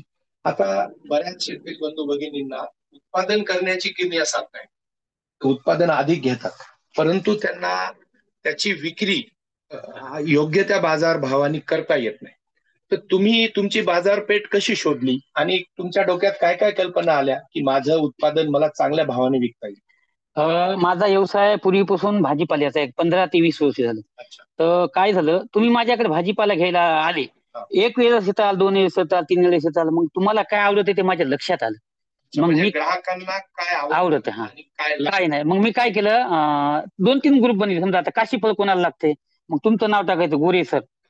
मग तुमचं सर राहता कुठं, काय विद्यापीठात काय करता. मग सर मग आता माझा एक ग्रुप आहे शेतीचा, तुम्हाला जर मी इथं आलेलं काय माहित होणार आहे, मग तुम्ही काय करा माझ्या ग्रुपमध्ये जॉईन व्हा. असं करीत व्हॉट्सअप ग्रुप बस ज्या लोकांना जो भाजीपाला किंवा जे फळ पिकं लागतात अशांचा तुम्ही वेगळा ग्रुप बनवला व्हॉट्सअप. हो आणि जसा आम्ही डेटा बनवतो तसा तुम्ही डेटा माळच ओवली ती माळ ओवली. आणि पुढचा टप्पा काय केला मग जोडत समजा असे 3 ग्रुप केले. त्याच्या 2 ग्रुप आहेत माझे, भाजीपाला उत्पादक आणि फार्मर ऑफिसर. आणि सहकारी क्षेत्राचे एक आपल्या विद्यापीठाचा एक ग्रुप आहे, शेती सेवाचा एक ग्रुप आहे, कृषी मित्र, असे बरेच ग्रुप आहेत आपले परभणी जिल्ह्यात. असंही बघितलेलं आहे की तुम्ही केवळ तुमच्या पुरतं मर्यादित न राहता अनेक शेतकरी बंधू भगिनींना या तुमच्या चळवळीमध्ये घेतलेलं आहे आणि त्यांच्याही दर्जेदार शेती उत्पादनाची माहिती तुम्ही ग्राहकांपर्यंत पोहोचवता, सर्वसामान्य नागरिकांपर्यंत पोहोचवता. ही किमया कशी साधली तुम्ही? सर माझं म्हणणं काय की बाबा करणारे खूप आहेत, पण काही जणांना मार्केट आत्मसात करणं होत नाही. मग आपल्यापाशी ऑलरेडी मार्केट आहे आणि जर एखादा शेतकरी जर माझ्यापेक्षा चांगलं पिकवत असेल आणि त्याचं अवेलेबल जर मार्केट नसेल, जर त्याला परवात आणण्याचं काम केलं तर त्याला साहजिकच 2 पैसे जास्त मिळतात. निश्चित. तर तोच शेतकरी बाबा त्यांना परवात आणणं, नवीन शेतकऱ्याला बाबा तुझ्या नवीन काय ते आपल्या ग्रुपवर टाकणं, सर्व जिल्ह्याच्या ग्रुपमध्ये त्याचा मेसेज फिरवणं. 100 करोड आता कितीतरी करोड लोक आहेत खाला. असं नाही की मी एकलाच भोपळा बनी नाही म्हणून काय असते. म्हणजे सर्वांना सोबत घेऊन सर्वांचं मार्केट करून कसे शेतकऱ्याला 4 पैसे भेटतात. समस्या असो, आता ते ग्रुप आमचे जे ग्रुप आहेत त्याच्यावर समस्या अधिकारी, आता समजा एखादा आता सर्वच आपल्या कुलगुरू साहेबापासून कलेक्टर साहेबापासून मंत्रालयातल्या सचिवापासून ग्रुपमध्ये आहेत. त्याच्यामध्ये काय होतं, एखाद्या शेतकऱ्याची काय अडचण असेल तर ती सुद्धा साहजिकच सॉल्व्ह झाली. बरोबर आहे. म्हणजे तुम्ही केवळ शेतकऱ्यांचं शेती उत्पादन, तंत्रज्ञान, विक्री व्यवस्थापन याशिवाय त्याच्या शेती आणि संबंधित कुटुंबाच्या शैक्षणिक अडचणी सुद्धा बिलकुल, या बिलकुल. ग्रुपच्या माध्यमातून तुम्ही सोडवण्याचा प्रयत्न केलेला आहे. मी एक बघितलं थोरात साहेब की आमचे आदरणीय कुलगुरू डॉक्टर इंद्रमणी सर हे खूप शेतकऱ्यांना नावानिशी ओळखतात. तुम्हालाही ते नावानिशी ओळखतात आणि तुम्ही सरांनी ज्या ज्या आपल्याला दिशा दाखवलेली आहे, नवीन नवीन दिशा, तुम्हाला कुलगुरू साहेबांकडनं अशी कोणती प्रेरणा मिळाली की ज्यामुळं तुमच्या शेती क्षेत्रामध्ये तुम्हाला एक नवीन वाट त्या ठिकाणी मिळाली, असे काही सांगता येईल गोष्टी? प्रथम तर सरांची एक धन्यवाद हो. की त्यांनी ते आल्याच्या नंतर शेतकरी देवो म्हणजे शेतकऱ्यांना बद्दल जी कळकळ आहे ती त्यांनी व्यक्त केली. दुसरी गोष्ट म्हणजे तळागाळातील जो शेतकरी आहे, आता ते विद्यापीठात जरी करता नाही आला तर त्याच्या घरामध्ये बसून हा कार्यक्रम हँडल करू शकते. म्हणजे त्याच्यामध्ये हा एकच कार्यक्रम नाही सर, तुमचा आंबा मोहर असो, हो. तुम्ही जे कार्यक्रम राबवतात, हो. अहो साहजिकच जर त्या ज्ञानामधून जर एक बी ज्ञान त्याला गवसलं हो. तर त्याची साहजिकच शेती डेव्हलपमेंट व्हावी. बरोबर. आणि तुमच्या तज्ञाचं मार्गदर्शन प्रत्येकाच्या बांधावर प्रत्येकाच्या घरात चालले, दारात चालले. त्यामुळे ही जी संकल्पना जर सरांना जी आणली हो. तर ती खूपच माझ्यासाठी तर माझं एक ती आनंदाची बाब. बरोबर. पुन्हा दुसरी गोष्ट, एक दिवस माझ्या बळीराजासाठी हा, म्हणजे काय समस्या आहे, शेतकऱ्याची हा. काय अडचण आहे, कुठला शेतकरी निराश आहे का, बरोबर. त्याचं मनोबल कसं वापरता येईल, आपलं विद्यापीठ शेतकऱ्याबद्दल काम करायले का, हा. ही जी संकल्पना येणार एक दिवस माझ्या स्वतः जाऊन ते बळीराजा क्षेत्रात हो, हो. बसतात, ते एक मला त्यांचं फारच म्हणजे कौतुक करावं असं बरोबर, वाटते. बरोबर, बरोबर. आणि दुसरी गोष्ट म्हणजे तळमळ आहे हो. म्हणजे शेतकऱ्याबद्दल कुलगुरू साहेबांना तळमळ आहे. तळमळ आहे आणि आम्हाला कधी बी जा या समजा असं हे नाही ना. हो. अहो, म्हणजे एवढ्या मोठ्या पदाचा माणूस पण आम्हाला कधी बी या, मीच नाही किती सर्वसाधारण शेतकरी आला तर आधी त्याला प्राधान्य, Correct. मग बाकीचं काम. बरोबर. ह्या ज्या त्यांच्या अंगी गुण येतात आणि त्यांचं नावच आहे इंद्रमणी. हो. मणी म्हणजे मी तर मला ते रत्नच म्हणावं लागेल त्यांना बरोबर. शेतकऱ्यासाठी. बरोबर. असं एक माझ्या अंदाजानुसार साहेबाचं काम आहे. बरोबर. आपल्या सर्वांचे दिशादर्शक आणि प्रेरणास्थान म्हणून सरांचा नेहमीच आपल्याला पाठिंबा असतो. जसं आमचे संचालक संशोधन डॉक्टर बेग सरांनी सांगितलं की तुम्ही विद्यापीठाने विकसित केलेले नवनवीन वाहन आहेत. जसं आमचं तुरीचं गोदावरी वाहन असेल किंवा सोयाबीन मध्ये यांत्रिकी म्हणजे यांत्रिक पद्धतीनं काढणी करण्यासाठी MS 162 सारखं वाहन असेल. जसं आमचं BBF तंत्रज्ञान आहे की अधिक पाऊस कमी पावसामध्ये. हो.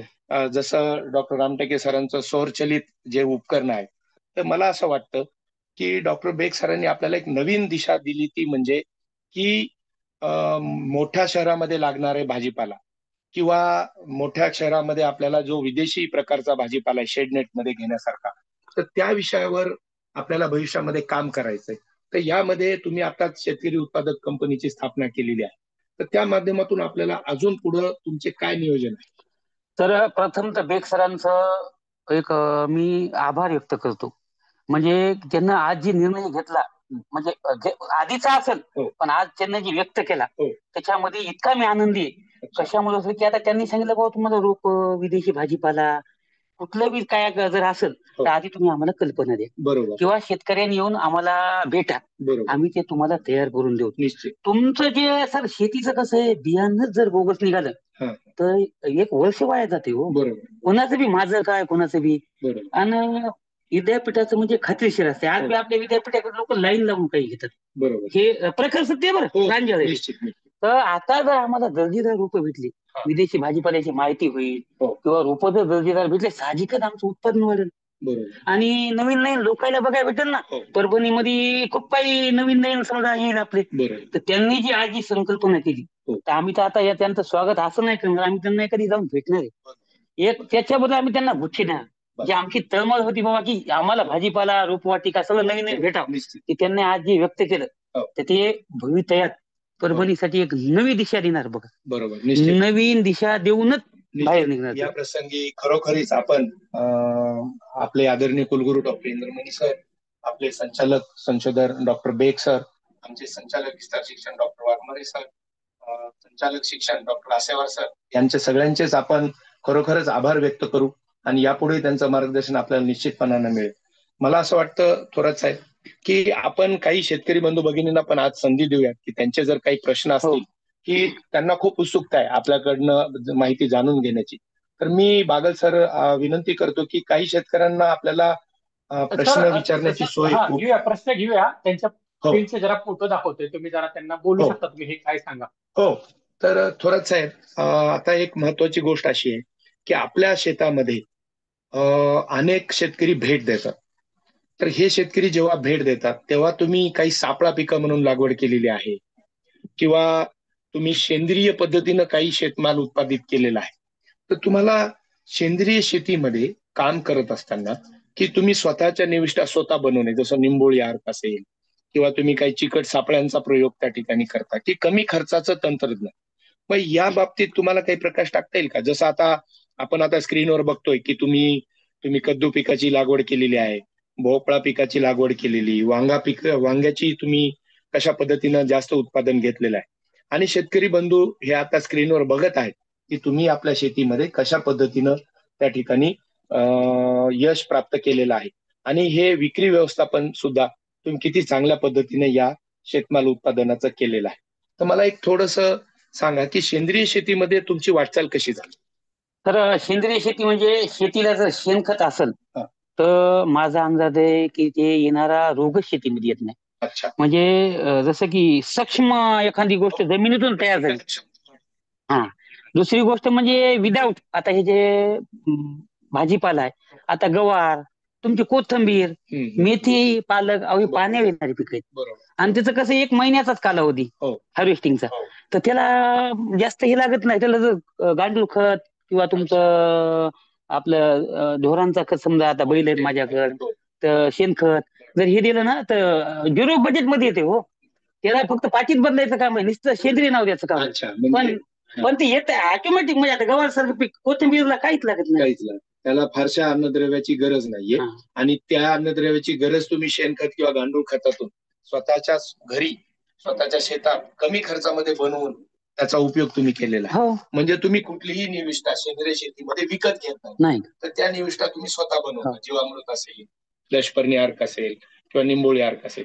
मी सर जास्त निंबोळी अर्कच म्हणजे भर देतो. आणि सायंटिस्ट समजा तुमच्या सायंटिस्टच्या मार्गदर्शनाखालीच मी म्हणजे जैविक हो हे हो स्प्रे करतो. माझं सर्वात जास्त म्हणजे माझा एक विश्वास आहे, शेणखत जर शेताला असेल तर रोगच येत नाही. तुमच्या शेतीचा सेंद्रिय शेतीचा मूळ गाभा जो आहे किंवा मूळ पाया तुम्ही शेणखताच्या माध्यमातून शेणखत शेणखताचा वापर तुम्ही करून आपली शेती आणि विशेष करून आपली माती ही सक्षम बनवलेली आहे. आणि म्हणजे त्यातून निर्माण होणारं जे पीक आहे ते सक्षम आहे, कीड रोगांना प्रतिकारक्षम असं आहे. आणि दुसरी महत्वाची गोष्ट म्हणजे ते उत्पादन दर्जेदार असल्यामुळे तुम्हाला बाजारभाव सुद्धा आपल्या ठरलेल्या ग्राहकांकडून निश्चितपणाने मिळतो. तर मी आताच आम्ही स्क्रीनवर बघतोय तुम्हाला वेगवेगळे मिळालेले पुरस्कार. उदाहरणार्थ तुम्हाला संजीवनी मित्र मंडळाचा पुरस्कार मिळालेला आहे. जिल्हा अधीक्षक कृषी अधिकारी कार्यालयाकडून तुम्हाला जो पुरस्कार मिळालेला आहे तोही शेतकरी बंधू भगिनींना सांगताना मला आनंद होतो. याशिवाय आपल्याकडे माहिती घ्या, अॅग्रोवन आपण सर्वजण वाचता, तर सकाळ ग्रुपचं जे अग्रोवन उत्कृष्ट शेतकरी पुरस्कारांना सुद्धा थोरात साहेबांना सन्मान करण्यात आलेला आहे. तर अशा अनेक पुरस्काराचे मानकरी थोरात साहेब आहेत. याशिवाय संभाजी ब्रिगेडचा मानाचा शेतकरी पुरस्कार हा सुद्धा त्यांना त्यांच्या या यशस्वी कामामुळे त्या ठिकाणी मिळालेला आहे. तर या सगळ्या पुरस्कार आणि सन्मान पात्र शेतकरी श्री पंडित थोरात आज आपल्यामध्ये उपस्थित आहेत. तर या पुरस्कारांबद्दल आपल्याला काय सांगता येईल? तर आता पुरस्कार म्हणजे ती माझ्या कामाची पावतीच असंच म्हणावं लागेल. आता पुरस्कार देते वेळेस कुठलाही माणूस सहजासहजी पुरस्कारांबद्दल विचारत होत असतो की ज्याचं कामाची पावती म्हणून ती पुरस्कार असते. बरोबर. ती मला जवळपास 10 ते 13 पुरस्कार पुरस्कारासाठी म्हणून काम केलं नाही. दैनंदिन कामामुळे माझ्या कर्माला प्राधान्य दिलं. मला असं म्हणायचं की जे दैनंदिन काम करू, कामाशिवाय काय नाही हो सर, कामच माणसाला पुढे नेऊ शकते. माझा अशी संकल्पना आहे की तुमचं जे काम आहे का तेच तुम्हाला पुढे नेऊ शकते. कामालाच मी प्राधान्य देतो. आणि ते साहजिक दिसते ना, काम याच्यामध्ये खोटं काही बोलता येत नाही, खोटं बोलत झाकत नाही. त्याच्यामुळे कसं आहे, कामामुळं माझ्या 10 ते 13 पुरस्कार आहेत. शेतीमध्ये काम करत असताना आपण आपलं काम प्रामाणिकपणे करणे ही काळाची गरज आहे. आणि आम्हाला माहित असलेल्या पुरस्कारांशिवाय तुम्हाला इतर कोणते पुरस्कार मिळालेले आहेत? बरेच आहेत. कृषी विभागाचा आहे, ह्याचा विटेकरदाराच्या वर्ध्याचा गेली वर्षी भेटला. असे म्हणजे जवळपास स्वाभिमानी शेतकरी संघटनेचा आहे. तिथून नाही तर एक परभणीचे आणि 2-4 आहेत समजा. अच्छा, असे मला 10 ते 13 पुरस्कार मी तुमच्या याच्यावर टाकले, जवळपास आहेत मला. बरोबर आहे. आणि आता राज्य शासनाच्या पुरस्काराला करायचा पुरस्कार आहे. हो. पण सर सांगायचं मला बरोबर आहे. म्हणजे खरा शेतकरी हा आपल्या शेतामध्येच कामामध्ये व्यस्त असतो आणि त्याच्या कामामुळं पुरस्कार त्याच्या दारात किंवा त्याच्या शेतात स्वतःहून चालत येतात, असं उदाहरण थोरात साहेबांच्या रूपानं आज आपल्या सोबत आहे. तर थोरात साहेब, एक दुसरी महत्वाची गोष्ट अशी आहे की आपण पाहतोय की तरुण शेतकऱ्यांमध्ये आता एक नवीन संकल्पना येऊ घातलेली आहे, ती म्हणजे शेतमाल उत्पादक कंपनी किंवा शेतकरी उत्पादक कंपनी स्थापन करणे आणि या माध्यमातून आपल्या गावाची किंवा आपल्या गटाची प्रगती साधणे. तर शेतकरी उत्पादक कंपनीच्या बाबत आपलं काय मत आहे? तर आता माझं तर इथं माझ्या शेतामध्ये आता उत्पादक कंपनी म्हणण्यापेक्षा आम्ही एक 5-7 जे आमचे सोबती आहेत ते एकत्र आलो. तर आता आमचं इथं खानापूरला काम म्हणजे मुरुम भरणं चालू आहे. आता आमचं म्हणजे शेतीतून एक नवी दिशा म्हणून आम्हाला उद्योजक व्हायचंय. तर आम्ही 6 जणांनी मिळून अगोदर थोडं योजनेद्वारे जावं म्हणलं. हो. पण योजनेद्वारे काही जमलं नाही. म्हणजे काही तांत्रिक अडचणी म्हणा, बँकेच्या अडचणी म्हणा, अच्छा, तर म्हणजे बँकेनं प्रतिसाद दिला नाही अच्छा, आणि वेळ वाया गेला. बरं. म्हणजे वेळ वाया इतक्या गेला की सांगायचं टेपलेट फाटले जाऊ जाऊ. अच्छा, म्हणजे तुम्ही ह्या कुठल्याही अडचणींना खचून न जाता नाही जात. आपलं मार्गक्रमण पुढे तसंच बस ठेवलेलं बस आहे. आता वैयक्तिक घरून उद्योजक उभारण्याचं काम चालू आहे. निश्चितपणानं कृषी विभाग असेल किंवा बँकेचे अधिकारी असतील, ते आपल्याला पुढील टप्प्यावर निश्चितपणानं मदत करतील आणि ते सहकार्य आपल्याला मिळेल. तर या बाबतीमध्ये तुम्हाला पुढील कामाची जी दिशा आहे तुमची, तर त्याच्यामध्ये तुम्हाला पुढे काय संधी दिसतात शेती क्षेत्रामध्ये? त्याचं कारण असं आहे की तुम्ही स्वतःची शेतमाल उत्पादन केला, विक्री व्यवस्थापन केलं, चांगले पैसे मिळवले, पुरस्कार मिळवला, पण तुम्ही तिथं थांबला नाही.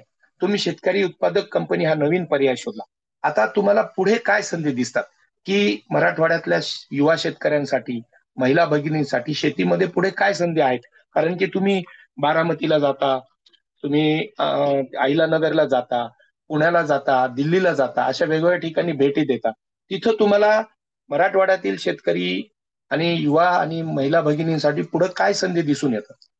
तर माझं वैयक्तिक मत असं आहे की शेतकऱ्यांना शेती करीत करीत उद्योजक होणं फार काळाची गरज आहे. उद्योजक म्हणण्यापेक्षा व्यापारी म्हणलं तरी हरकत नाही. का नाही? समजा त्याचं उदाहरण देतो. समजा आता गहू तर माझ्या घरीच असतो. ग्राह्य धरा, मी एखाद्या वेळेस गहू घेतला, 100 क्विंटल गहू घेतला, ते घेतला समजा 2,000 रुपयानं, मान्य, ते होऊन 100 रुपयानं कमी होईल, जास्त लॉस त्याच्यात होणार नाही. एखाद्या वेळेस तेच गहू 3,000 रुपये जाऊ शकत. तर तिथं त्याला मार्जिन गवसल. प्रक्रिया उद्योगातून त्याला मार्जिन गवसल. प्रक्रिया उद्योगाकडे जर शेतकरी वळला किंवा असं जर घेऊन बी समजा जर विकलं समजा काही गोष्टी, तर शेतकरी जोपर्यंत उद्योजक होऊ शकत नाही तोपर्यंत माझं तर म्हणणं निश्चित शेती नाही होऊ शकत. अच्छा, म्हणजे माझं प्रांजळ मत की शेतकऱ्यांना व्यापारी किंवा उद्योजक झाल्याशिवाय त्याला कोणती दिशा गवसू शकत नाही. आणि जास्त नसतो लाभ. एकदम समजा 2,000चं काही घेतलं तर 1,000 होऊ शकत नाही. त्याच्या 150 कमी होऊ शकतात, पण एखाद्या 200-400 वाढलं फायदा होऊ शकतो. उद्योजकाची जोपर्यंत शेतीला जोड नाही तोपर्यंत मेहनत करून बी सर काही नाही. लय राबावं लागते शेतीत. रात्र कळत नाही, दिवस कळत नाही. निश्चित. पण पैसे जर 4 कमवायचे त्याला शेतीला उद्योजकाची जोड देणं हे मी प्रेरणा देऊ शकतो. माझे वैयक्तिक नाही, अगदी महत्वाचं आहे. विशेष करून आपल्याकडे 85% क्षेत्र हे कोरडवाहू शेतीखाली आहे आणि आपल्याला कोरडवाहू शेतीची जोखीम कमी करायची असेल तर आपल्याला शेतीपूरक व्यवसाय, त्याला प्रक्रिया उद्योगाची जोड ह्या देणं ही काळाची गरज आहे. आणि ते तंत्रज्ञान आपल्या वसंतराव नाईक मराठवाडा कृषी विद्यापीठ असेल किंवा राहुरीचं महात्मा फुले कृषी विद्यापीठ असेल किंवा अकोल्याचं डॉक्टर पंजाबराव देशमुख कृषी विद्यापीठ असेल किंवा आपल्याला काही फळ पिकाच्या बाबतीत कोकणचं जे विद्यापीठ आहे, दापोली येथील कृषी विद्यापीठ आहे, तेथील विद्यापीठ सुद्धा आपल्याला हे तंत्रज्ञान देण्यासाठी सज्ज आहे. म्हणून आम्ही नेहमी सांगतो की तुम्ही डॉक्टर बाळासाहेब सावंत कोकण कृषी विद्यापीठ असेल किंवा राहुरी, अकोला, परभणी येथील विद्यापीठ असेल, इथं नियमितपणे गेलं पाहिजे.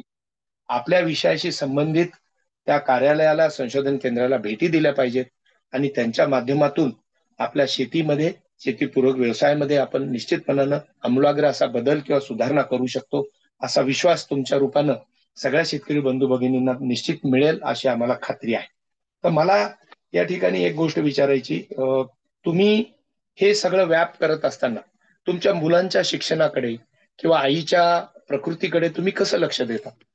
सर, मुलाच्या शिक्षणाकडे म्हणजे माझी बेजारी बघूनच मुलं शिकायची. अच्छा म्हणजे आता माझी एक मुलगी सीएटीतून लॉला लागली. अच्छा ती लागली होती मुंबई बऱ्याच ठिकाणी, पण माझं आता शेतीचं काम असल्यामुळे जाणं नव्हतं, मग शिवाजी लॉ कॉलेजला टाकले. अच्छा एक मुलगी आता 10वीला, तिला जवळपास 86-87% मार्क आहेत. अच्छा एकीला 92%. बरं. सर्व जनरल सायन्स मध्ये विद्यार्थी शिकायत. अच्छा तर त्यांना शिकवायचं कामच बघण्याचं, ती माझी बेजारी बघूनच अच्छा ते ऑटोमॅटिक शिकली. बरं. तर ते म्हणजे बाबा पप्पा तुमचं हे कार्यकाळ आमच्यावर येऊ नये हा. किंवा काहीतरी आमच्यातून तुम्हाला काही मदत होईल बरं. म्हणून आता तिन्ही मुलं, एक 12वीला सीएटीला मुलगी लॉला, हो. प्रथम वर्षी LLB ला, दुसरी आता 12वीला जाईल आणि मुलगा 8वीला.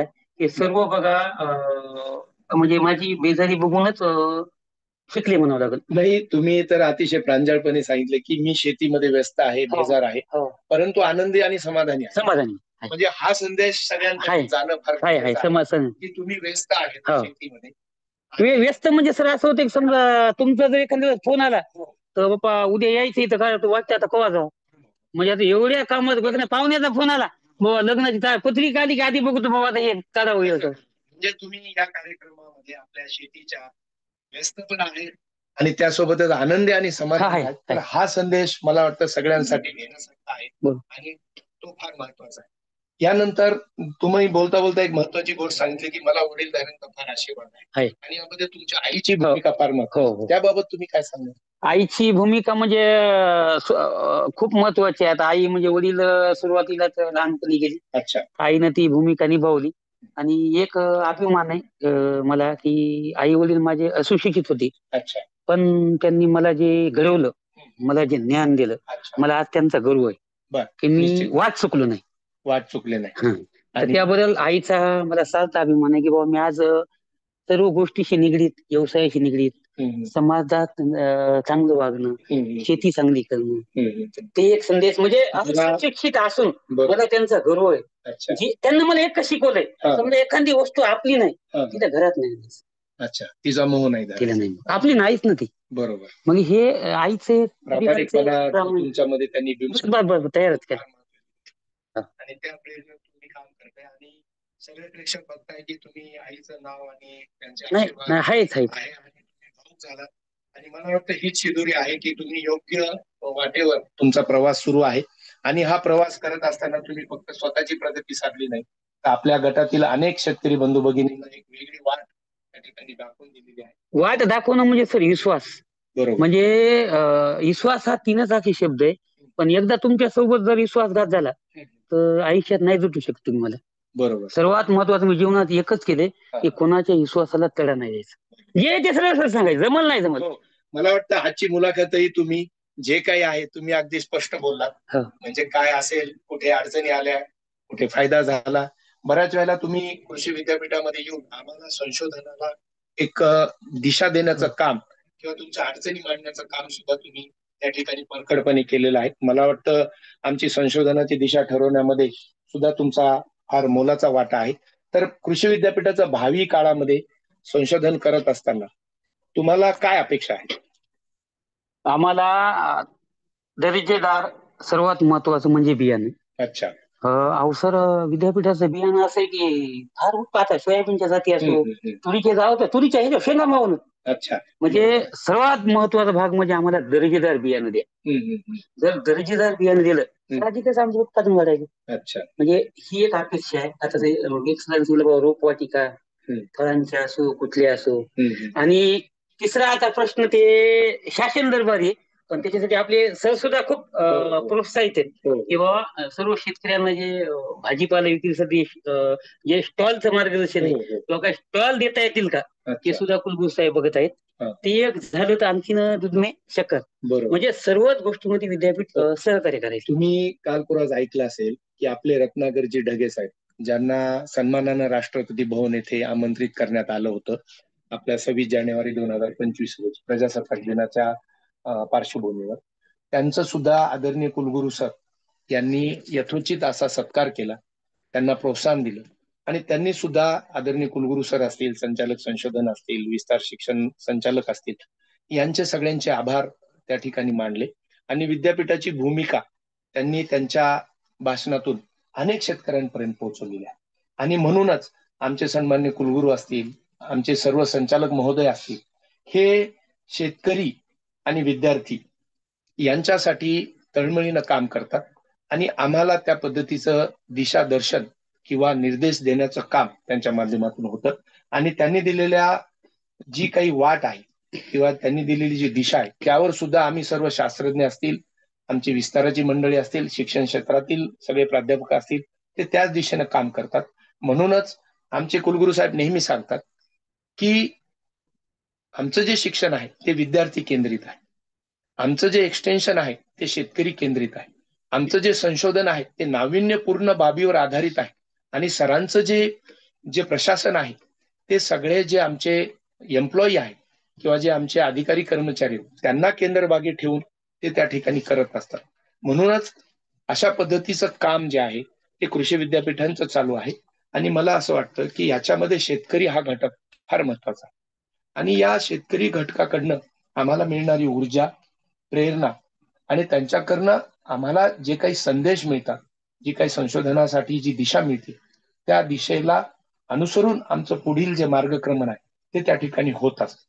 मला असं वाटतं की तुम्हाला आज संदेश देताना बघून अनेक शेतकरी सुद्धा त्यांच्या शेतीमध्ये बदल करतील आणि आपल्या शेतीमध्ये प्रगती साधतील.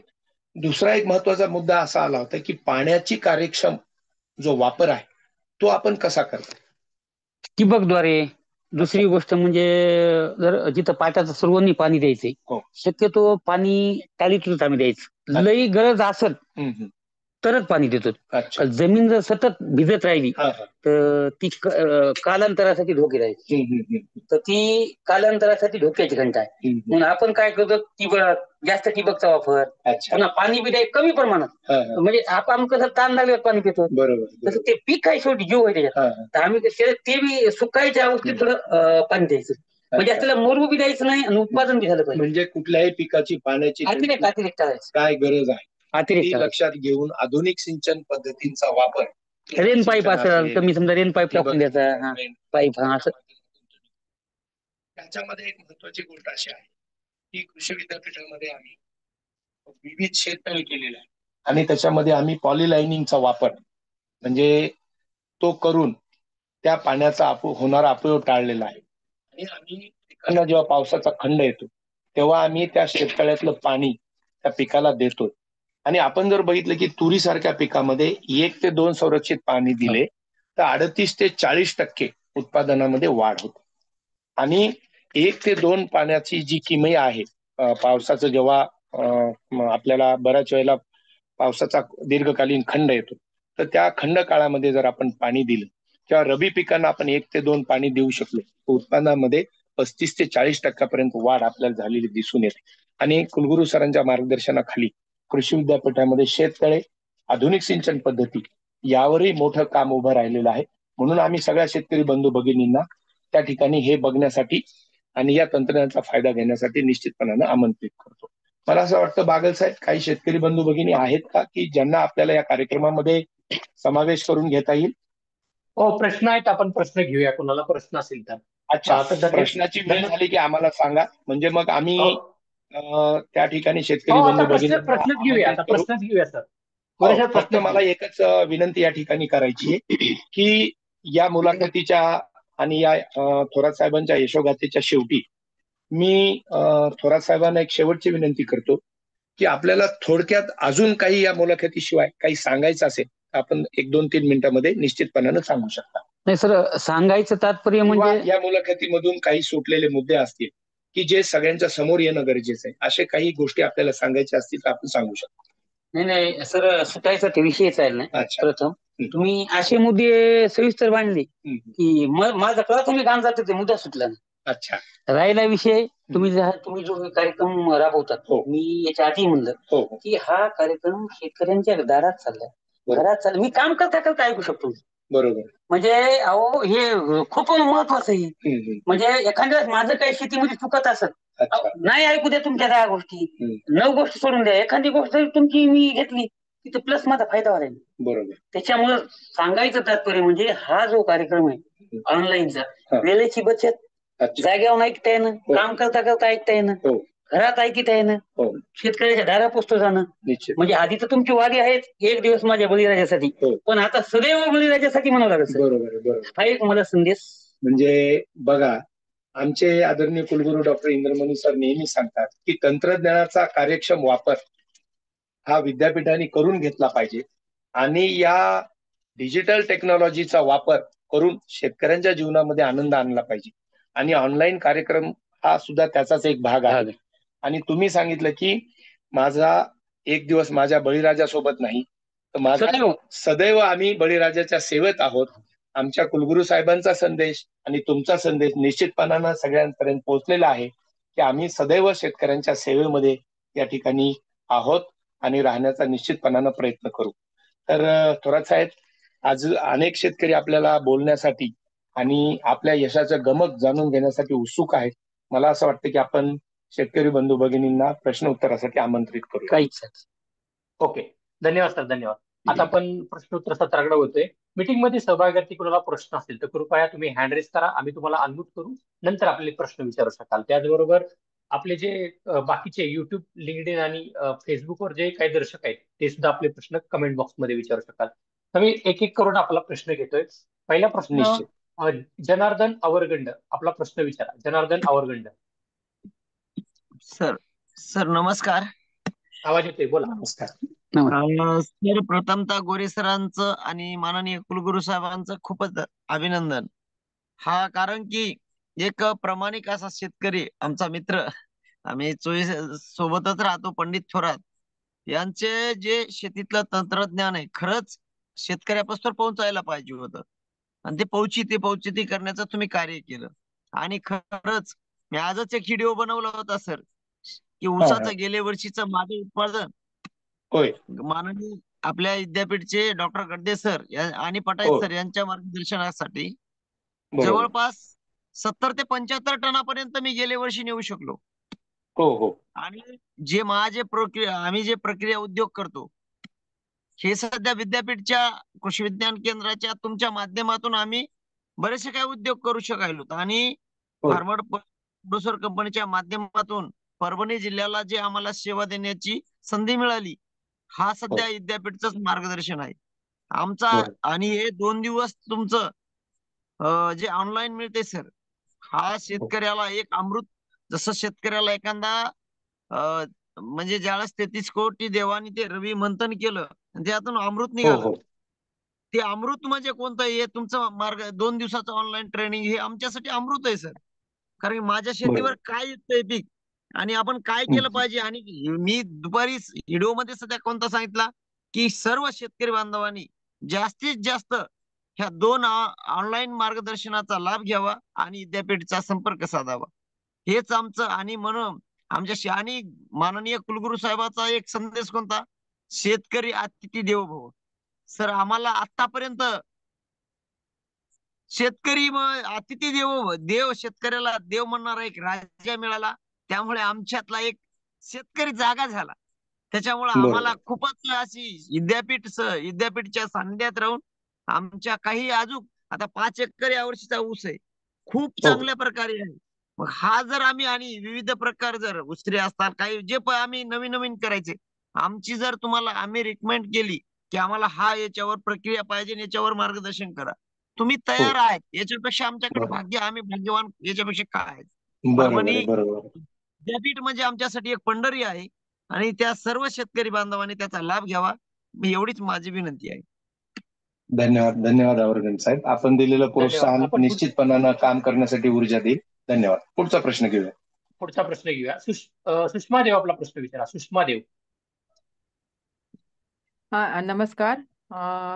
डॉक्टर कुलगुरू सर, इंद्रमणी सर, डॉक्टर गोरे सर, शेकरू फाउंडेशन आणि त्यांची सगळ्यांची टीम यांची मी खूप आभारी आहे. कारण पंडित दादा थोरात 2 वर्षाखालीच माझी युनिव्हर्सिटीमध्ये दादांची ओळख झालेली आणि पंडितदादांचं कार्य मला एवढं खूप काही माहिती नव्हतं, थोडंफार माहिती होतं, पण आज गोरे सरांनी जी मुलाखत घेतली, अतिशय सोप्या आणि सुंदर शब्दात पंडितदादांनी सांगितलं त्यांच्या मुलाखतीमधून. आणि गोरे सरांनी खूप छान प्रश्न विचारले. पंडितदादांच्यामुळं आम्हाला परत भाजीपाला लावायला आवडेल. माझ्या शेतात मी 5 वर्षापासून प्रयत्न करते, पण चिबाडी जमीन असल्यामुळे मला काही खूप खास जमत नाही. पण मी पंडितदादांचं मार्गदर्शन घेईल. पंडितदादांसाठी माझा हा प्रश्न आहे हो, की विचारा आपण प्लीज. राजगिरावर आपण प्रक्रिया करता, राजगिरा लावता. आमच्याकडे तर राजगिरा येत नाही. माझी थोडी जमीन चिबाडी आहे, थोडी म्हणजे भारी आहे. तर मला राजगिरा लावायचा असेल तर कोणत्या म्हणजे खरीपात लावावं की खरीपामध्ये लावावं की रब्बीमध्ये लावावं हे सांगा. आणि ते पीक किती महिन्याचं आहे आणि ते सेंद्रिय पद्धतीने मला करता येईल का? कारण मी पूर्ण नैसर्गिक, माझी पूर्ण जमीन 20 एकर मी नैसर्गिकच करते. मला यावर मार्गदर्शन पाहिजे पंडित दादा आपलं. काही मुळात तर राजगिरा मी रब्बी मध्ये घेत असतो. म्हणजे 15 ऑक्टोबर ते 15 नोव्हेंबर हा माझा 2016 पासून कार्यकाळ आहे राजगिरा घेण्याचा. तर त्या पिरियड मध्ये मी राजगिरा ची लागवड करतो. राहिला विषय, राजगिऱ्याचं बियाणं मी 2 किलो एकरी वापरतो. तसे 1 किलो लागतो, पण माझी पांढरीची जमीन आहे, थोडी म्हणजे गावखलची जमीन असल्यामुळं भिजल्याच्या नंतर ती एक अशी गच्च तयार होती, म्हणून कदाचित मी एक थोडे एक्स्ट्रा बियाणं वापरतो. राहुरी विद्यापीठाचं बियाणं वापरतो. त्याच्यामध्ये गांडूळ खत, आता राजगिरा हे सर्वात बारीक असतो, तर मी ते गांडूळ खतामध्ये मिक्स करतो. 50 किलो मध्ये 2 किलो. आणि आपल्या विद्यापीठाचं बीज प्रक्रियेचं औषध डायकोट्रोम आहे, त्याच्यात मिक्सिंग करून त्याची शिपवण करतो मी शेतामध्ये.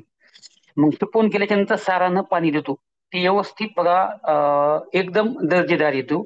आता राहिला विषय त्याच्यावर काही फक्त आला तर मावा घेऊ शकतो. तर माव्यासाठी काही नाही, गोरे साहेबाच्या अंडरखाली एक माव्याची कुठली बी समजा तुम्ही जर स्प्रे घेतला 23चा, तर त्याच्यावर कुठलाच अटॅक येत नाही. आणि गव्हावणी एक 15 दिवसाला पाणी दिलं तर ते आरामशीर येऊ शकतो. दुसरी गोष्ट म्हणजे राजगिरा कमी अधिक येईल, पण माझा प्राथमिक अंदाज आहे की कुठल्याही शेतीमध्ये ते येऊ शकतो. फक्त मी खरीपला कधीच घेतलेला नाही. मी नेहमी 15 ऑक्टोबर ते 15 नोव्हेंबर घेत असतो. आता मी गेल्या वर्षीपासून त्याची लागवड रोपं तयार करून करत आहे. गेल्या वर्षी 1-2 पाटी केलं, तर त्याला खूप मला थोडं बरं वाटलं. तर आता यंदा 1 एकर मी रोपे तयार करून 23 दिवशी लावलेले. आता पाहू त्यांचा रिझल्ट काय येतो ते. अगदी बरोबर आहे. आपण याच्यामध्ये एक करू शकता की आपल्याला सेंद्रिय पद्धतीने जेव्हा आपण राजगिरा घेतो त्यावेळेला रस शोषण करणाऱ्या किडीसाठी आपण व्हर्टिसिलियम लेकॅनी 60 मिली म्हणजे द्रव रूपात असेल तर ते 60 मिली प्रति 10 लिटर पाण्यामध्ये घेऊन त्याची आपल्याला फवारणी त्या ठिकाणी करायची. आणि बऱ्याच वेळेला काय होतं की आपण निंबोळी अर्काची फवारणी सुद्धा त्या ठिकाणी एक 15 दिवसाच्या अंतरानं त्या ठिकाणी केली पाहिजे 5%. दुसरी महत्वाची गोष्ट अशी आहे की आपली जी जमीन आहे त्या जमिनीमध्ये जर आपण सेंद्रिय पदार्थाचा म्हणजे शेणखत किंवा गांडूळ खताचा वापर त्या ठिकाणी करा, जेणेकरून आपल्याला राजगिऱ्याचं पीक त्या जमिनीमध्ये घेता येईल. याशिवाय त्या ठिकाणी तुम्ही हिरवळीचं खत एकदा घेऊन ते एका हंगामामध्ये गाडून टाका, जेणेकरून त्या जमिनीचा पोत सुधारण्यामध्ये मदत होईल. आणि एक वेळेला आपण माती परीक्षण करून घेणं सुद्धा गरजेचं आहे, असं आम्ही या माध्यमातून आपल्याला सुचवण्याचा प्रयत्न करतो. धन्यवाद. धन्यवाद. आपण पुढचा प्रश्न घेऊया. सोमेश्वर गिराम आपला प्रश्न विचारा. सोमेश्वर गिराम. सोमेश्वर, आपल्याला मी अनम्यूट केलेलं आहे, विचारू शकता प्रश्न आपला. नमस्कार सर. बोला. नमस्कार. आमचे मित्र पंडित थोरात यांनी खूप छान अशी माहिती सांगितली. पंडित थोरात बद्दल मी आणखी एक हे म्हणजे सांगू इच्छितो की त्यांना 2023चा हिंगोली कृषी फाउंडेशनचा कृषी विपणन पुरस्कार हा पण मिळालेला आहे. त्याच्यामध्ये ते सांगायचं विसरून गेले होते, त्यामुळे मी त्यांचा उल्लेख करतो. आणि मला असं थोरात सरांना असं विचारायचं की कोविडच्या अगोदर आपला संत सावतामाळी आठवडी बाजार भरायचा, तर तोच आपल्याला परत चालू करता येईल का? कारण अडचण अशी आहे, तुम्ही जिल्ह्याच्या ठिकाणी आहेत, तुम्हाला चांगली बाजारपेठ मिळते, आम्ही तालुक्याच्या ठिकाणी आहेत, त्यामुळे आम्हाला थोडी अडचण येते. तर परभणीमध्ये एक दिवस येऊन जर आम्हाला तसा बाजारामध्ये काही विक्री माल करता आला तर खूप चांगलं होईल. यासाठी आपण पाठपुरावा करा. ते काय जे असेल तर आम्ही पण तुमच्या सोबत राहू. पण तसं जर झालं तर पूर्ण आपल्या जिल्ह्यातले जे तालुक्यातून शेतकरी आहेत, सेंद्रिय शेती करणारे असो किंवा दुसरे असलो, तर यासाठी आपली एक चांगली मोठी बाजारपेठ उभी राहील. तर त्या दिशेने आपण थोडा प्रयत्न करावा, एवढीच माझी विनंती आहे. काही हरकत नाही. आपण एक प्रशासनाला त्याचं पत्र देऊ आणि जे आपला जे बाजार होता ते अगदी खरं आहे तुमचं. आम्हाला मार्केट हे तुम्हाला इतक्या लांबून यायला पुरत नाही, साहजिक आहे तुमचं. तर ज्या शेतकऱ्यापाशी जो माल आहे तो खरंच त्याचे दोन पैसे व्हावं किंवा तो शेतकरी एक प्रवाहामध्ये यावा, तर ते बाजारपेठ अशा मार्केटमध्ये घेऊ शकतो. तर त्याबद्दल काय अडचण नाही. आपण एक प्रशासनाला निवेदन देऊन आपण सर्वजण मिळून तो बाजार कसा चालू होईल, कायदेशीर कसा चालू होईल ते आपण बघून 100% मी तुम्हाला शाश्वती देतो की आपण त्याच्या मागे लागू. गिराम साहेब, याच्यामध्ये थोरात साहेब म्हटले त्या पद्धतीने आपण निश्चितपणानं अशी बाजार व्यवस्था चालू करण्याचा प्रयत्न करू. परंतु तुम्हाला मला सांगताना आनंद होतो की असे पंडित साहेबांसारखे अनेक गट आहेत की जे तालुका पातळीवर किंवा गाव पातळीवर उत्पादित झालेला शेतमाल जिल्हा पातळीवर साखळी पद्धतीनं ते या ठिकाणी घेऊन येतात आणि जिल्हा स्तरावर सुद्धा त्या शेतमालाची विक्री करतात. हा झाला एक मुद्दा. दुसरा मुद्दा असा आहे की आपल्याला आत्माच्या माध्यमातून किंवा जिल्हा परिषदेच्या कृषी विभागाच्या माध्यमातून आपल्याला किंवा ग्रामीण विकास यंत्रणेच्या माध्यमातून आपल्याला तालुका पातळीवर जे आठवडी बाजार आहेत ते आठवडी बाजार निश्चितपणानं चालू करता येतील. परंतु त्यामध्ये जो शेतमालाचा होणारा पुरवठा आहे त्यामध्ये सातत्य पाहिजे आणि वेगवेगळ्या मालाचं विविधीकरण पाहिजे. तर ह्या दोन बाबी जर आपण अनेक गट एकत्र करून जर त्यांना त्या पद्धतीनं आश्वस्त केलं तर निश्चितपणानं हे बाजार सुरू व्हायला काहीही अडचण येणार नाही. मला वाटतं पंडित थोरात सर असतील किंवा जनार्दन जे असतील ते सगळे आपल्या सोबत आहेत आणि मान्य जिल्हाधिकारी साहेब असतील, मान्य कुलगुरू साहेब असतील किंवा प्रकल्प संचालक आत्मा असतील, हे सगळे आपल्याला या कामामध्ये सहकार्य करायला नेहमीच तत्पर आहे. धन्यवाद. धन्यवाद. पुढचा प्रश्न आपण घेऊया. मिलिंद जी गोदे आपला प्रश्न विचारा. मिलिंद जी गोदे आपला प्रश्न विचारा. मी अनम्यूट केले तुम्हाला. हा, माझा प्रश्न थोरात सरांचा आहे. थोरात बोला. सरांचा आवाज येते का सर? आवाज येतो. बोला सर. प्रथमतः आपल्या कार्याला सलाम. आणि माझा प्रश्न आहे की सर, आपण जसं म्हटलं की विदेशी भाजीपाला आम्हाला सीड हवं. जर आपल्याच स्वदेशी भाजीपाल्याला आपण मोठं केलं, आपलं पेटंट मिळवलं, जगात खूप डिमांड आहे आपल्या भाजीपाल्याला. याच्यासाठी समजा आपण विदेशीच्या मागं न लागता स्वदेशीच्याच मागं लागलो, स्वदेशी भाजीपाल्याच्या किंवा कोणतं सीडच्या, तर ते योग्य राहील. कारण आपलं जे म्हणजे भारतीय संस्कृती जो भाजीपाला आहे तो जगात खूप डिमांड आहे, पण त्यांना ऑर्गॅनिक हवं की रासायनिक. याच्यासाठीच त्या ऑर्गॅनिकच्या स्वरूपात आपण जर विदेशात जर एक्सपोर्ट केलं, जसं आम्ही अचलपूर मधून केलं होतं, पण ते खाडी देशात केलं होतं आणि त्यांना हे आम्ही प्रोसेस शेतकऱ्यांना हे कारले जशी भेंडी पाठवली तशी आपण ऑर्गॅनिक स्वरूपात विदेशात पाठवू शकतो ना. मग विदेशी भाजी शकता आपल्याला, असं म्हणत आहे सर. तर कसं आहे, विदेशी भाजीपाला बरेच जण म्हणजे खाणारे आहेत. असं नाही की समजा विदेशी करू नये अशातलं काही नाही. तुमचा प्रश्न जो ते अगदी खरं आहे किंवा आपल्याच वस्तूला आपण मोठं करणं किंवा आपल्याच क्षेत्रातील भाजीपाल्याला मोठं करणं. पण एक साईड म्हणून थोडाफार विदेशी बी जर केला तर माझं म्हणणं आहे बाबा 2 पैसे एक्स्ट्रा मिळतील. त्या हेतून एक विदेशी म्हणजे माझ्याकडे तर आपला भाजीपाला असतो, त्याच्यामध्ये थोडे विदेशी भाजीपाला मी थोडा कमीच घेतो, 10% घेतो. 80-90% तो आपलाच असतो. पण त्याच्यामध्ये आता दळगाव वांगी हे थोडंफार नवीन नवीन सेलझम असं काही करत असतो, तर थोडे 2 पैसे एक्स्ट्रा येतील. ही त्या मागील भावना आहे माझी, बाकी काही नाही सर. तुमचा जो मुद्दा आहे बाबा, आपलाच माल जर आपण योग्य पद्धतीत केला तर 4 पैसे मिळतील, हे याच्याशी माझं काही दुमत नाही. पण थोडं आणखीन बी नवीन नवीन जर आणलं प्रवाहामध्ये ते 1-2 पैसे. आता माझं कसं, पहिलं मी राजगिरा भाजी विकत नव्हतो सर, फक्त राजगिराच उत्पादित करायचा. पण आता ते एक जणांना सायंटिस्टांना सांगितलं, एक विद्यापीठात सतुजा साहेब होते फूड टेक्नॉलॉजीला, ते म्हणजे तुम्ही राजगिरा इकायले, लाडू इकायलेला आहे, इकायले पीच इकायले, गोळे बनवले, मग राजगिरा भाजीची इकायची. मला भाऊ ती जमती का? म्हणजे हो. तर ती साहजिक विक्रीसाठी चालू केली, तर आता ती फक्त मी एकटा शिकतो. तर साहजिक 1-2-300 रुपये त्याच्या मागे मला दर डेली 100 रुपये का होईना एक्स्ट्रा भेटतात. तर विदेशी करू नये किंवा अतिरेक करावा अशातला उद्देश नाही, पण एक साईड म्हणून थोडं उत्पादन वाढीसाठी 100-50 रुपये 400 रुपये, आता माझं हात विक्रीचं नियोजन असतो, तर थोडेफार पैसे करण्यासाठी विदेशी करायला एक माझं काही म्हणणं नाही. थोडंफार करावं. 90% तुम्ही जे म्हणतात तेच करा, पण 10% करायला काही हरकत नाही. एक चव बी कळत, शरीरासाठी काही काही विदेशी भाजी बी चांगली आहे. असं नाही की जे कंटेन आहेत, आता भाजीनुसार कंटेन आहेत माणसं, बाबा कोण्या भाजीत कोणते कंटेन आहेत. कदाचित आपल्या भाजीत जर एखादे कंटेन नसले, त्या भाजीत जर असले, तर ते साहजिकच कंटेन शरीराला मिळू शकतात, असं माझं वैयक्तिक मत. धन्यवाद सर. पुढचा प्रश्न घेऊयात आपण. पुढचा प्रश्न घेऊया आपण. रणजित पा निकम आपला प्रश्न आहे का? रणजित निकम आपला प्रश्न विचारा. हॅलो, नमस्कार सर. बोला. हा sir, Pandit Thorat sir, Janardan Awargan sir आणि रत्नाकर डगे आणि मी एकंदरीत जर म्हणलं तरी खूप आमची चौघांची एक मैत्री आपापल्या भागातून चांगले चांगले प्रयोग करतो सर. तर एक आदर्श शेतकरी म्हणून आम्ही यांचा आदर्श घेतो, थोरात सरांचा. आम्ही तर आमच्या भागामध्ये म्हणजे आमची जमीन पूर्णतः हलकी आहे, 4 इंचापर्यंतच आहे. पण आमच्या नांदेड भागातलं तूर हे सर्वात महत्वाचं पीक आहे.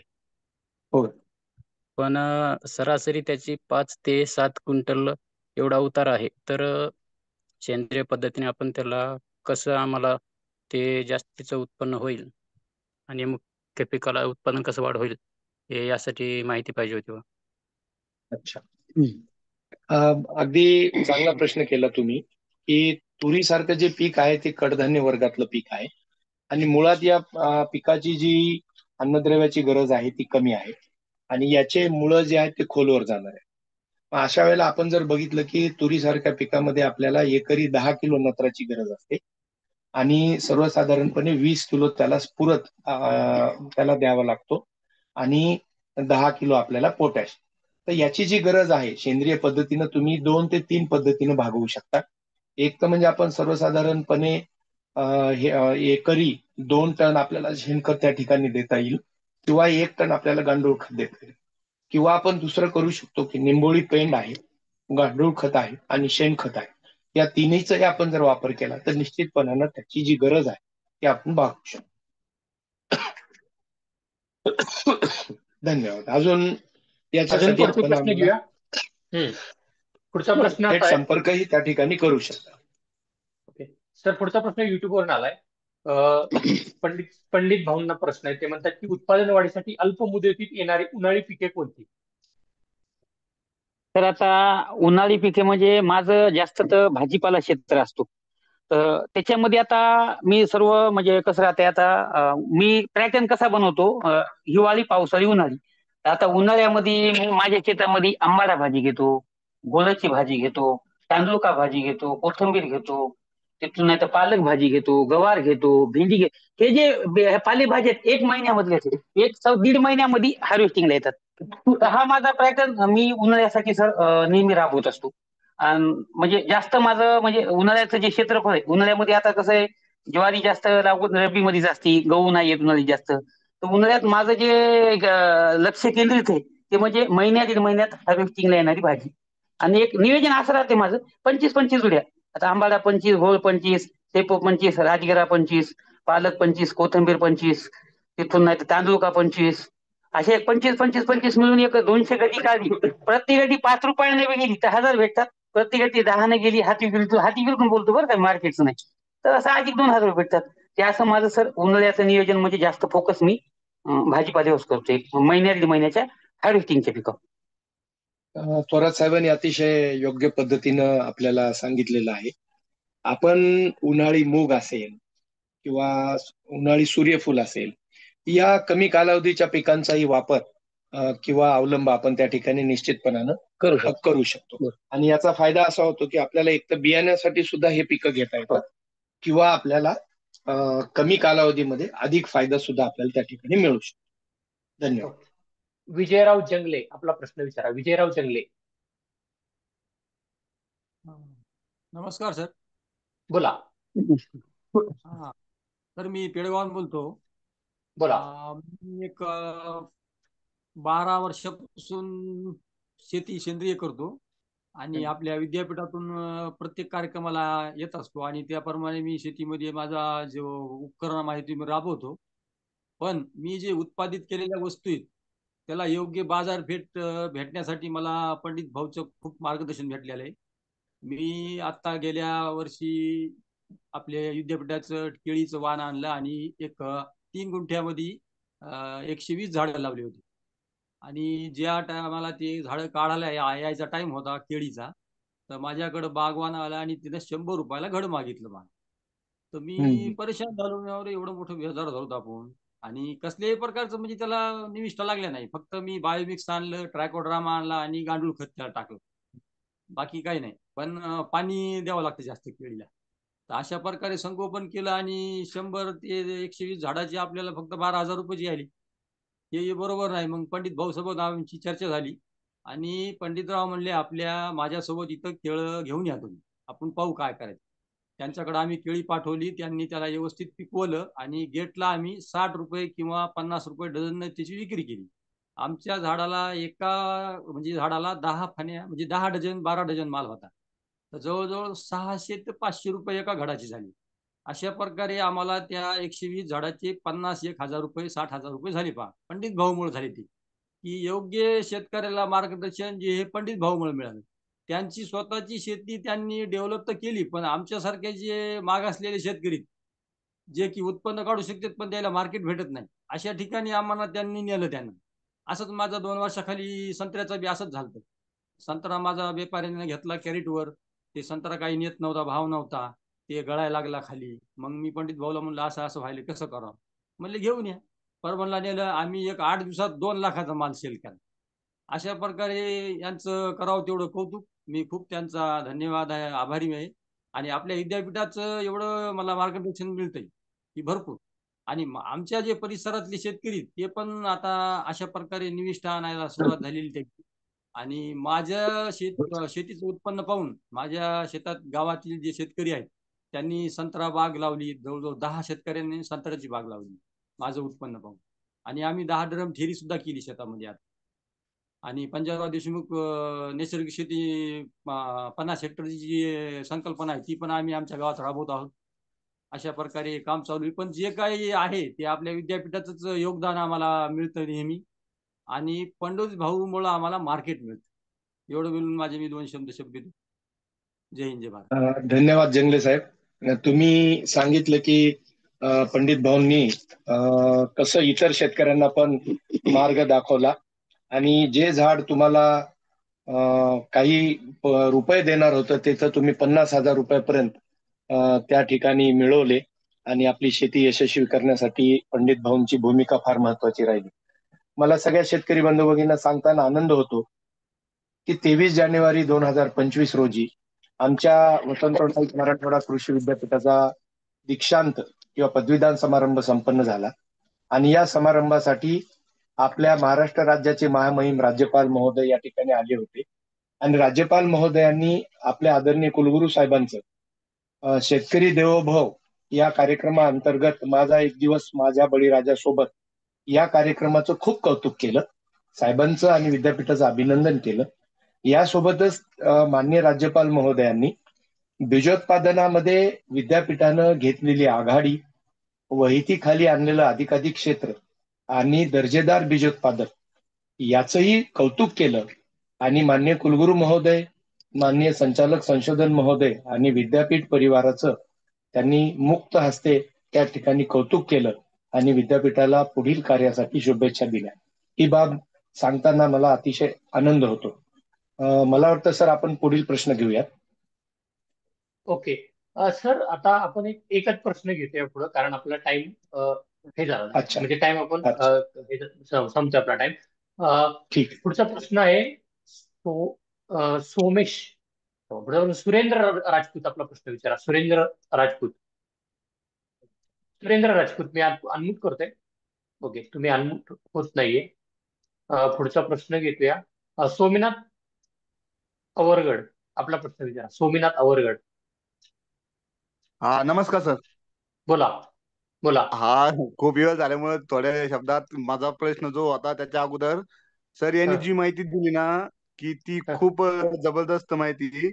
आणि जे ते बोलले की माल पिकवण्यापेक्षा विकण्याची जी ताकद आहे का ती यांच्या सरच्या पंडित सर कोण जी मिळाली आज. याच्या अगोदर मी एक आनंद सांगतो विद्यापीठाचा. एक तुम्हाला 1 मिनिट एक कहाणी सांगतो. आमच्या बदनापूरला मोसंबी संशोधन केंद्र आहे पहा. हॅलो.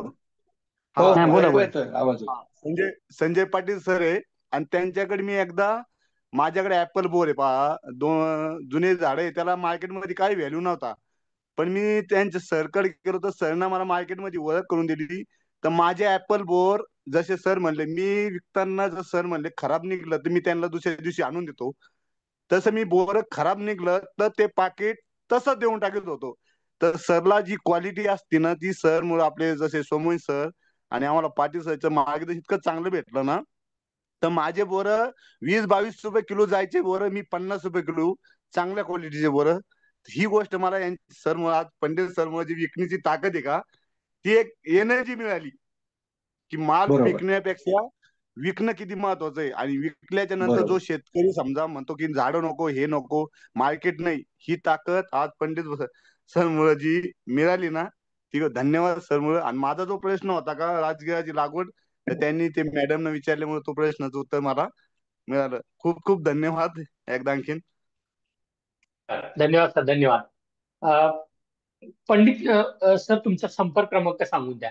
काही नवीन दर्शक आहेत, त्यांना तुमचा संपर्क क्रमांक किंवा त्यांना काही संपर्क साधायचा असेल तर ते तुम्हाला प्रश्न विचारू शकतील. अच्छा अच्छा. माझा संपर्क क्रमांक 80-87-94-43-61. पुन्हा एकदा सांगा. 80-87-94-43-61. ओके. गडदे सर आहेत आपल्याकडे, त्यांना काहीतरी बोलायचं. एकच मिनिट, त्यांना मला मेसेज केला नाही. एकच मिनिट. हा, गडदे सर बोला. त्यानंतर मग आपण आभारकडे जाऊ. आभाराकडे जाऊ. हा, लगेच. गडदे सर, तुम्हाला मी पंडितरावजी. हा, बोला सर. पंडितरावजी, सर्वप्रथम तुमचं हार्दिक अभिनंदन आणि गोरे साहेबांचं सुद्धा हार्दिक अभिनंदन की अतिशय चांगला प्रोग्राम गोरे सरांनी घेतला. पंडितरावची मुलाखत चांगली घेतली आणि हे खरंच हे एक प्रेरणादायी एक हे आहे आपल्याला की यांच्यापासून आपल्याला बरेचसे शेतकऱ्यांना सुद्धा याच्याकडून आपल्याला मार्गदर्शन होते आणि अतिशय चांगलं हे आहे त्यांनी उपक्रम गोरे साहेब राबवत आहेत. पंडितरावजी. हा सर, बोला. हॅलो. हा, बोला सर. अतिशय चांगलं. तुम्हाला मी एकदा आठवते का, मी तुम्हाला एकदा पहिले प्रश्न विचारला होता खाजगीमध्ये की खरंच शेती परवडती का, आठवते तुम्हाला? हो, तुम्ही मला काय म्हणले माहितीये का की खरोखर सर म्हणले मी दररोजचे 1000-1500 रुपये नेतो. हो. म्हणजे 40-45 हजार रुपये महिन्यासारखं तुम्ही शेती करता. तर हा तुमचा एक जे अनुभव आहे ते खरंच शेतकऱ्यांसाठी अतिशय प्रेरणादायी आहे. बरोबर आहे. आणि सर, कारण की आपल्याकडे आपण बघतो की सगळेजण पाहतात शेतीकडे ऐका ना, शेतीकडे सगळेजण निराशेने बघत असतात. पण तुम्ही एक प्रेरणा स्रोत आहे सर्व शेतकऱ्यांसाठी. आणि तुमच्यासारखे तुमचा सगळा जो ग्रुप आहे, तुम्ही असाल, आवरगणजी असतील, तुमचे साबळे असतील, आपले हारकळ असतील, हे सगळं तुमचं जे भाजीपाला उत्पादक ग्रुप जे आहे हे अतिशय चांगलं काम करत आहेत. त्याच्या व्यतिरिक्त आपले प्रताप काळे आहेत, मंगेशराव देशमुख आहेत, हे घुले आहेत. खरंच हे म्हणजे आपल्या जिल्ह्यासाठी तुम्ही म्हणजे अभिमानाची गोष्ट आहे की तुम्हाला पाहून हे शेतकरी आपले बाकीचे सर्व सुद्धा त्यांना प्रेरणा भेटते. आणि खरंच गोरे साहेबांचं मला इथं अभिनंदन करावं वाटते की त्यांना अतिशय चांगलं म्हणजे निवड केली तुमची. आणि याच्यानंतर सुद्धा असे आपले चांगले जे आपल्या इथले जे इतर शेतकरी सुद्धा आपले आहेत, प्रगतशील शेतकरी की ज्यांची प्रेरणा घेऊन आपल्या जिल्ह्यातले शेतकरी चांगलं त्यांचा अनुभव करून शेतीकडे चांगल्या पॉझिटिव्ह दृष्टिकोनातून ते शेतीकडे बघतील. धन्यवाद सर. मला सर एकच मिनिट बोलायचंय मला तुम्हाला. एकच मिनिट. बोला सर. प्रथम तर तुमचे धन्यवाद. म्हणजे तुम्हीच मला घडवलेलं आहे. आता जास्त घडवलेल्या नाही घडवलेलं म्हणजे विद्यापीठानं घडवले म्हणजे तुम्हीच घडवले. आता विद्यापीठाचे सहकारी अधिकारी तुम्ही आहेत. तर सर्वात प्रथम तुमचे धन्यवाद की जे की तुम्ही मला उभं राहायला एक स्टँड दिले, प्रेरणा दिली. त्याच्यामुळं जे तुम्ही जे बोलले त्याच्याबद्दल मी खूप आभार. आणि दुसरी गोष्ट म्हणजे शेतीमध्ये शेतकऱ्याच्या जे चळवळीच्या ज्या अडचणी आहेत तर त्याच्यासाठी एक पॉइंट बोलायचं राहिला. आपल्या इथे एक दादा पवार म्हणून एक शेतकरी होते वजूरचे. तर त्यांनी काय केलं, पहिले एकच मिनिट बोलायचंय. दादा पवार जे शेतकरी होते आपल्या परभणीचे वजूरचे, तर ते पहिल्यानं पूर्णा तालुक्यात बैठक घ्यायची शेतकऱ्यांची. तर त्यांनी ती परभणीमध्ये एक बैठक सुरू करा म्हणून आम्हाला एक हे दिलं, बाबा आग्रह धरला.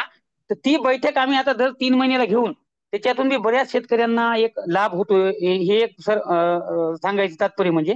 आणि तुम्ही जे आम्हाला घडवले त्याबद्दल पुनश्च एकदा आभार. धन्यवाद डॉक्टर गडदे सर. आपण अतिशय परखड भूमिका अशी मांडली की ज्या वेळेला सर्व शेतकरी बंधू भगिनी थोडस निराशेने शेतीकडे बघतात व शेती खरंच परवडते का, परंतु शेती कशी परवडते आणि ती परवडण्यासारखी कशी करावी याचा मंत्र आपल्या मार्गदर्शनाखाली पंडित थोरात साहेबांनी सगळ्यांना या ठिकाणी दिलेला आहे. आणि आपण शेतकरी बंधू भगिनींसाठी कृषी तंत्रज्ञान माहिती केंद्राच्या माध्यमातून नेहमीच तत्पर असता. मग ती आपली कृषी माहिती वाहिनी असो, कृषी दैनंदिनी असो किंवा आपल्या प्रेक्षेत्रावर होणाऱ्या भेटी असो. तर आम्ही पुन्हा एकदा आपले आभार व्यक्त करतो आणि पुढील कार्यक्रमाकडे या ठिकाणी वळूया. बागल साहेब, अजून काही प्रश्न आहेत? आभार. अच्छा, ठीक आहे, धन्यवाद.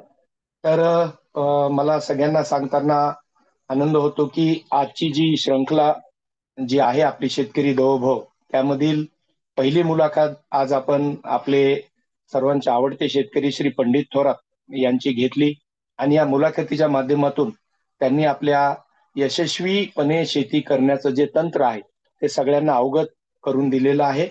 आणि आजच्या या कार्यक्रमासाठी आपल्याला अध्यक्ष म्हणून लाभलेले आमच्या विद्यापीठाचे सन्मान्य कुलगुरू आदरणीय डॉक्टर इंद्रमणी सर यांचे मी अत्यंत मनपूर्वक असे आभार व्यक्त करतो की त्यांचीच ही संकल्पना आहे शेतकरी देवोभव. आणि या संकल्पनेअंतर्गतच शेतकऱ्यांची मुलाखत घेऊन त्या मुलाखतीच्या माध्यमातून शेतकऱ्यांची यशस्वीपणे शेती करण्याचा जो मंत्र आहे तो सगळ्यांना अवगत व्हावा असा सरांचे निर्देश होते. आणि त्यानुसारच आजचा हा कार्यक्रम आम्ही घडवून आणला. आणि त्यांचं मार्गदर्शन यापुढे आम्हाला मिळत राहील अशी सरांना विनंती करतो आणि त्यांचे आभार व्यक्त करतो. यानंतर आजचा कार्यक्रम घेण्यासाठी ज्यांनी आम्हाला संपूर्ण असं मार्गदर्शन केलं, पाठबळ दिलं आणि नेहमीच सर असे कार्यक्रम घेण्यासाठी आम्हाला त्या ठिकाणी प्रेरणा देतात असे आमचे संचालक संशोधन आदरणीय डॉक्टर खिजर बेग सर यांचेही मी आभार व्यक्त करतो की त्यांनी आजही या ठिकाणी आम्हाला मार्गदर्शन केलं आणि पुढील दिशा दाखवलेली आहे. यानंतर आमच्या विद्यापीठाचे आदरणीय संचालक विस्तार शिक्षण डॉक्टर वाघमारे सर, संचालक शिक्षण डॉक्टर आसेवार सर यांचे मी या ठिकाणी आभार व्यक्त करतो. यानंतर सगळ्यात महत्वाचं म्हणजे आमच्या विभागीय कृषी विस्तार शिक्षण केंद्राचे म्हणजे 4ही विस्तार शिक्षण केंद्र जे आहेत मराठवाड्यात कार्यरत doctor Gutte sir, doctor Suryavanshi sir, doctor Gadade sir, doctor Pawar sir, तसेच आमचे सर्व कृषी विज्ञान केंद्राचे जे वरिष्ठ शास्त्रज्ञ आणि प्रमुख तसेच कृषी विज्ञान केंद्राचे तज्ज्ञ यांचे मी आभार व्यक्त करतो की त्यांनी हा कार्यक्रम किंवा हे सगळेच कार्यक्रम विविध प्रत्येक शेतकऱ्यांपर्यंत घेऊन जाण्यासाठी प्रयत्न केले, कृषी विस्तारासाठी प्रयत्न केले. यानंतर आमच्या कृषी विद्यापीठाचे आदरणीय डॉक्टर प्रवीण तापटे सर, आमचे जनसंपर्क अधिकारी डॉक्टर पुरी सर, आज आपल्याला जो कार्यक्रम घडून आणण्यामध्ये मोलाची मदत केली ते श्री नितीन शहाणे साहेब. याशिवाय आमच्या कृषी विद्यापीठाचे सर्व शास्त्रज्ञ अधिकारी कर्मचारी यांचेही मी विशेष आभार व्यक्त करतो. आणि सगळ्यात महत्वाचं म्हणजे आजचे जे शेतकरी आहेत श्री पंडित थोरात साहेब यांचे विशेष आभार तर आहेतच, परंतु त्यांचं आपण अभिनंदन पण करू आणि पुढील कार्यासाठी त्यांना आपण शुभेच्छा पण देऊ. त्यांचेही मी या ठिकाणी आपल्या सर्वांतर्फे आभार व्यक्त करतो. तसेच आमच्या सेंद्रिय शेती संशोधन केंद्राचे माझे सर्व सहकारी, त्यामध्ये शास्त्रज्ञ आहेत, अधिकारी आहेत, कर्मचारी आहेत, आमचे पदवी आणि पदव्युत्तर विद्यार्थी आहेत, यांचेही मी या ठिकाणी आभार व्यक्त करतो. याशिवाय आम्ही शेकरू फाउंडेशन ज्यांनी हा कार्यक्रम घडवून आणला त्यांचे आभार व्यक्त करतो. आणि विशेष म्हणजे ज्यांच्यासाठी हा कार्यक्रम आम्ही घडवून आणलेला आहे असे आपल्या मराठवाड्यातीलच नाही तर संपूर्ण महाराष्ट्राच्या कानाकोपऱ्यातून नियमितपणे जॉईन होणारे आणि आम्हाला सतत प्रेरणा देणारे सर्व शेतकरी बंधू भगिनी तसेच आज प्रश्न विचारलेले विविध शेतकरी बंधू भगिनी यांचे आभार व्यक्त करतो आणि आपली रजा घेतो. या पुढील कार्यक्रमामध्ये पुन्हा भेट. धन्यवाद.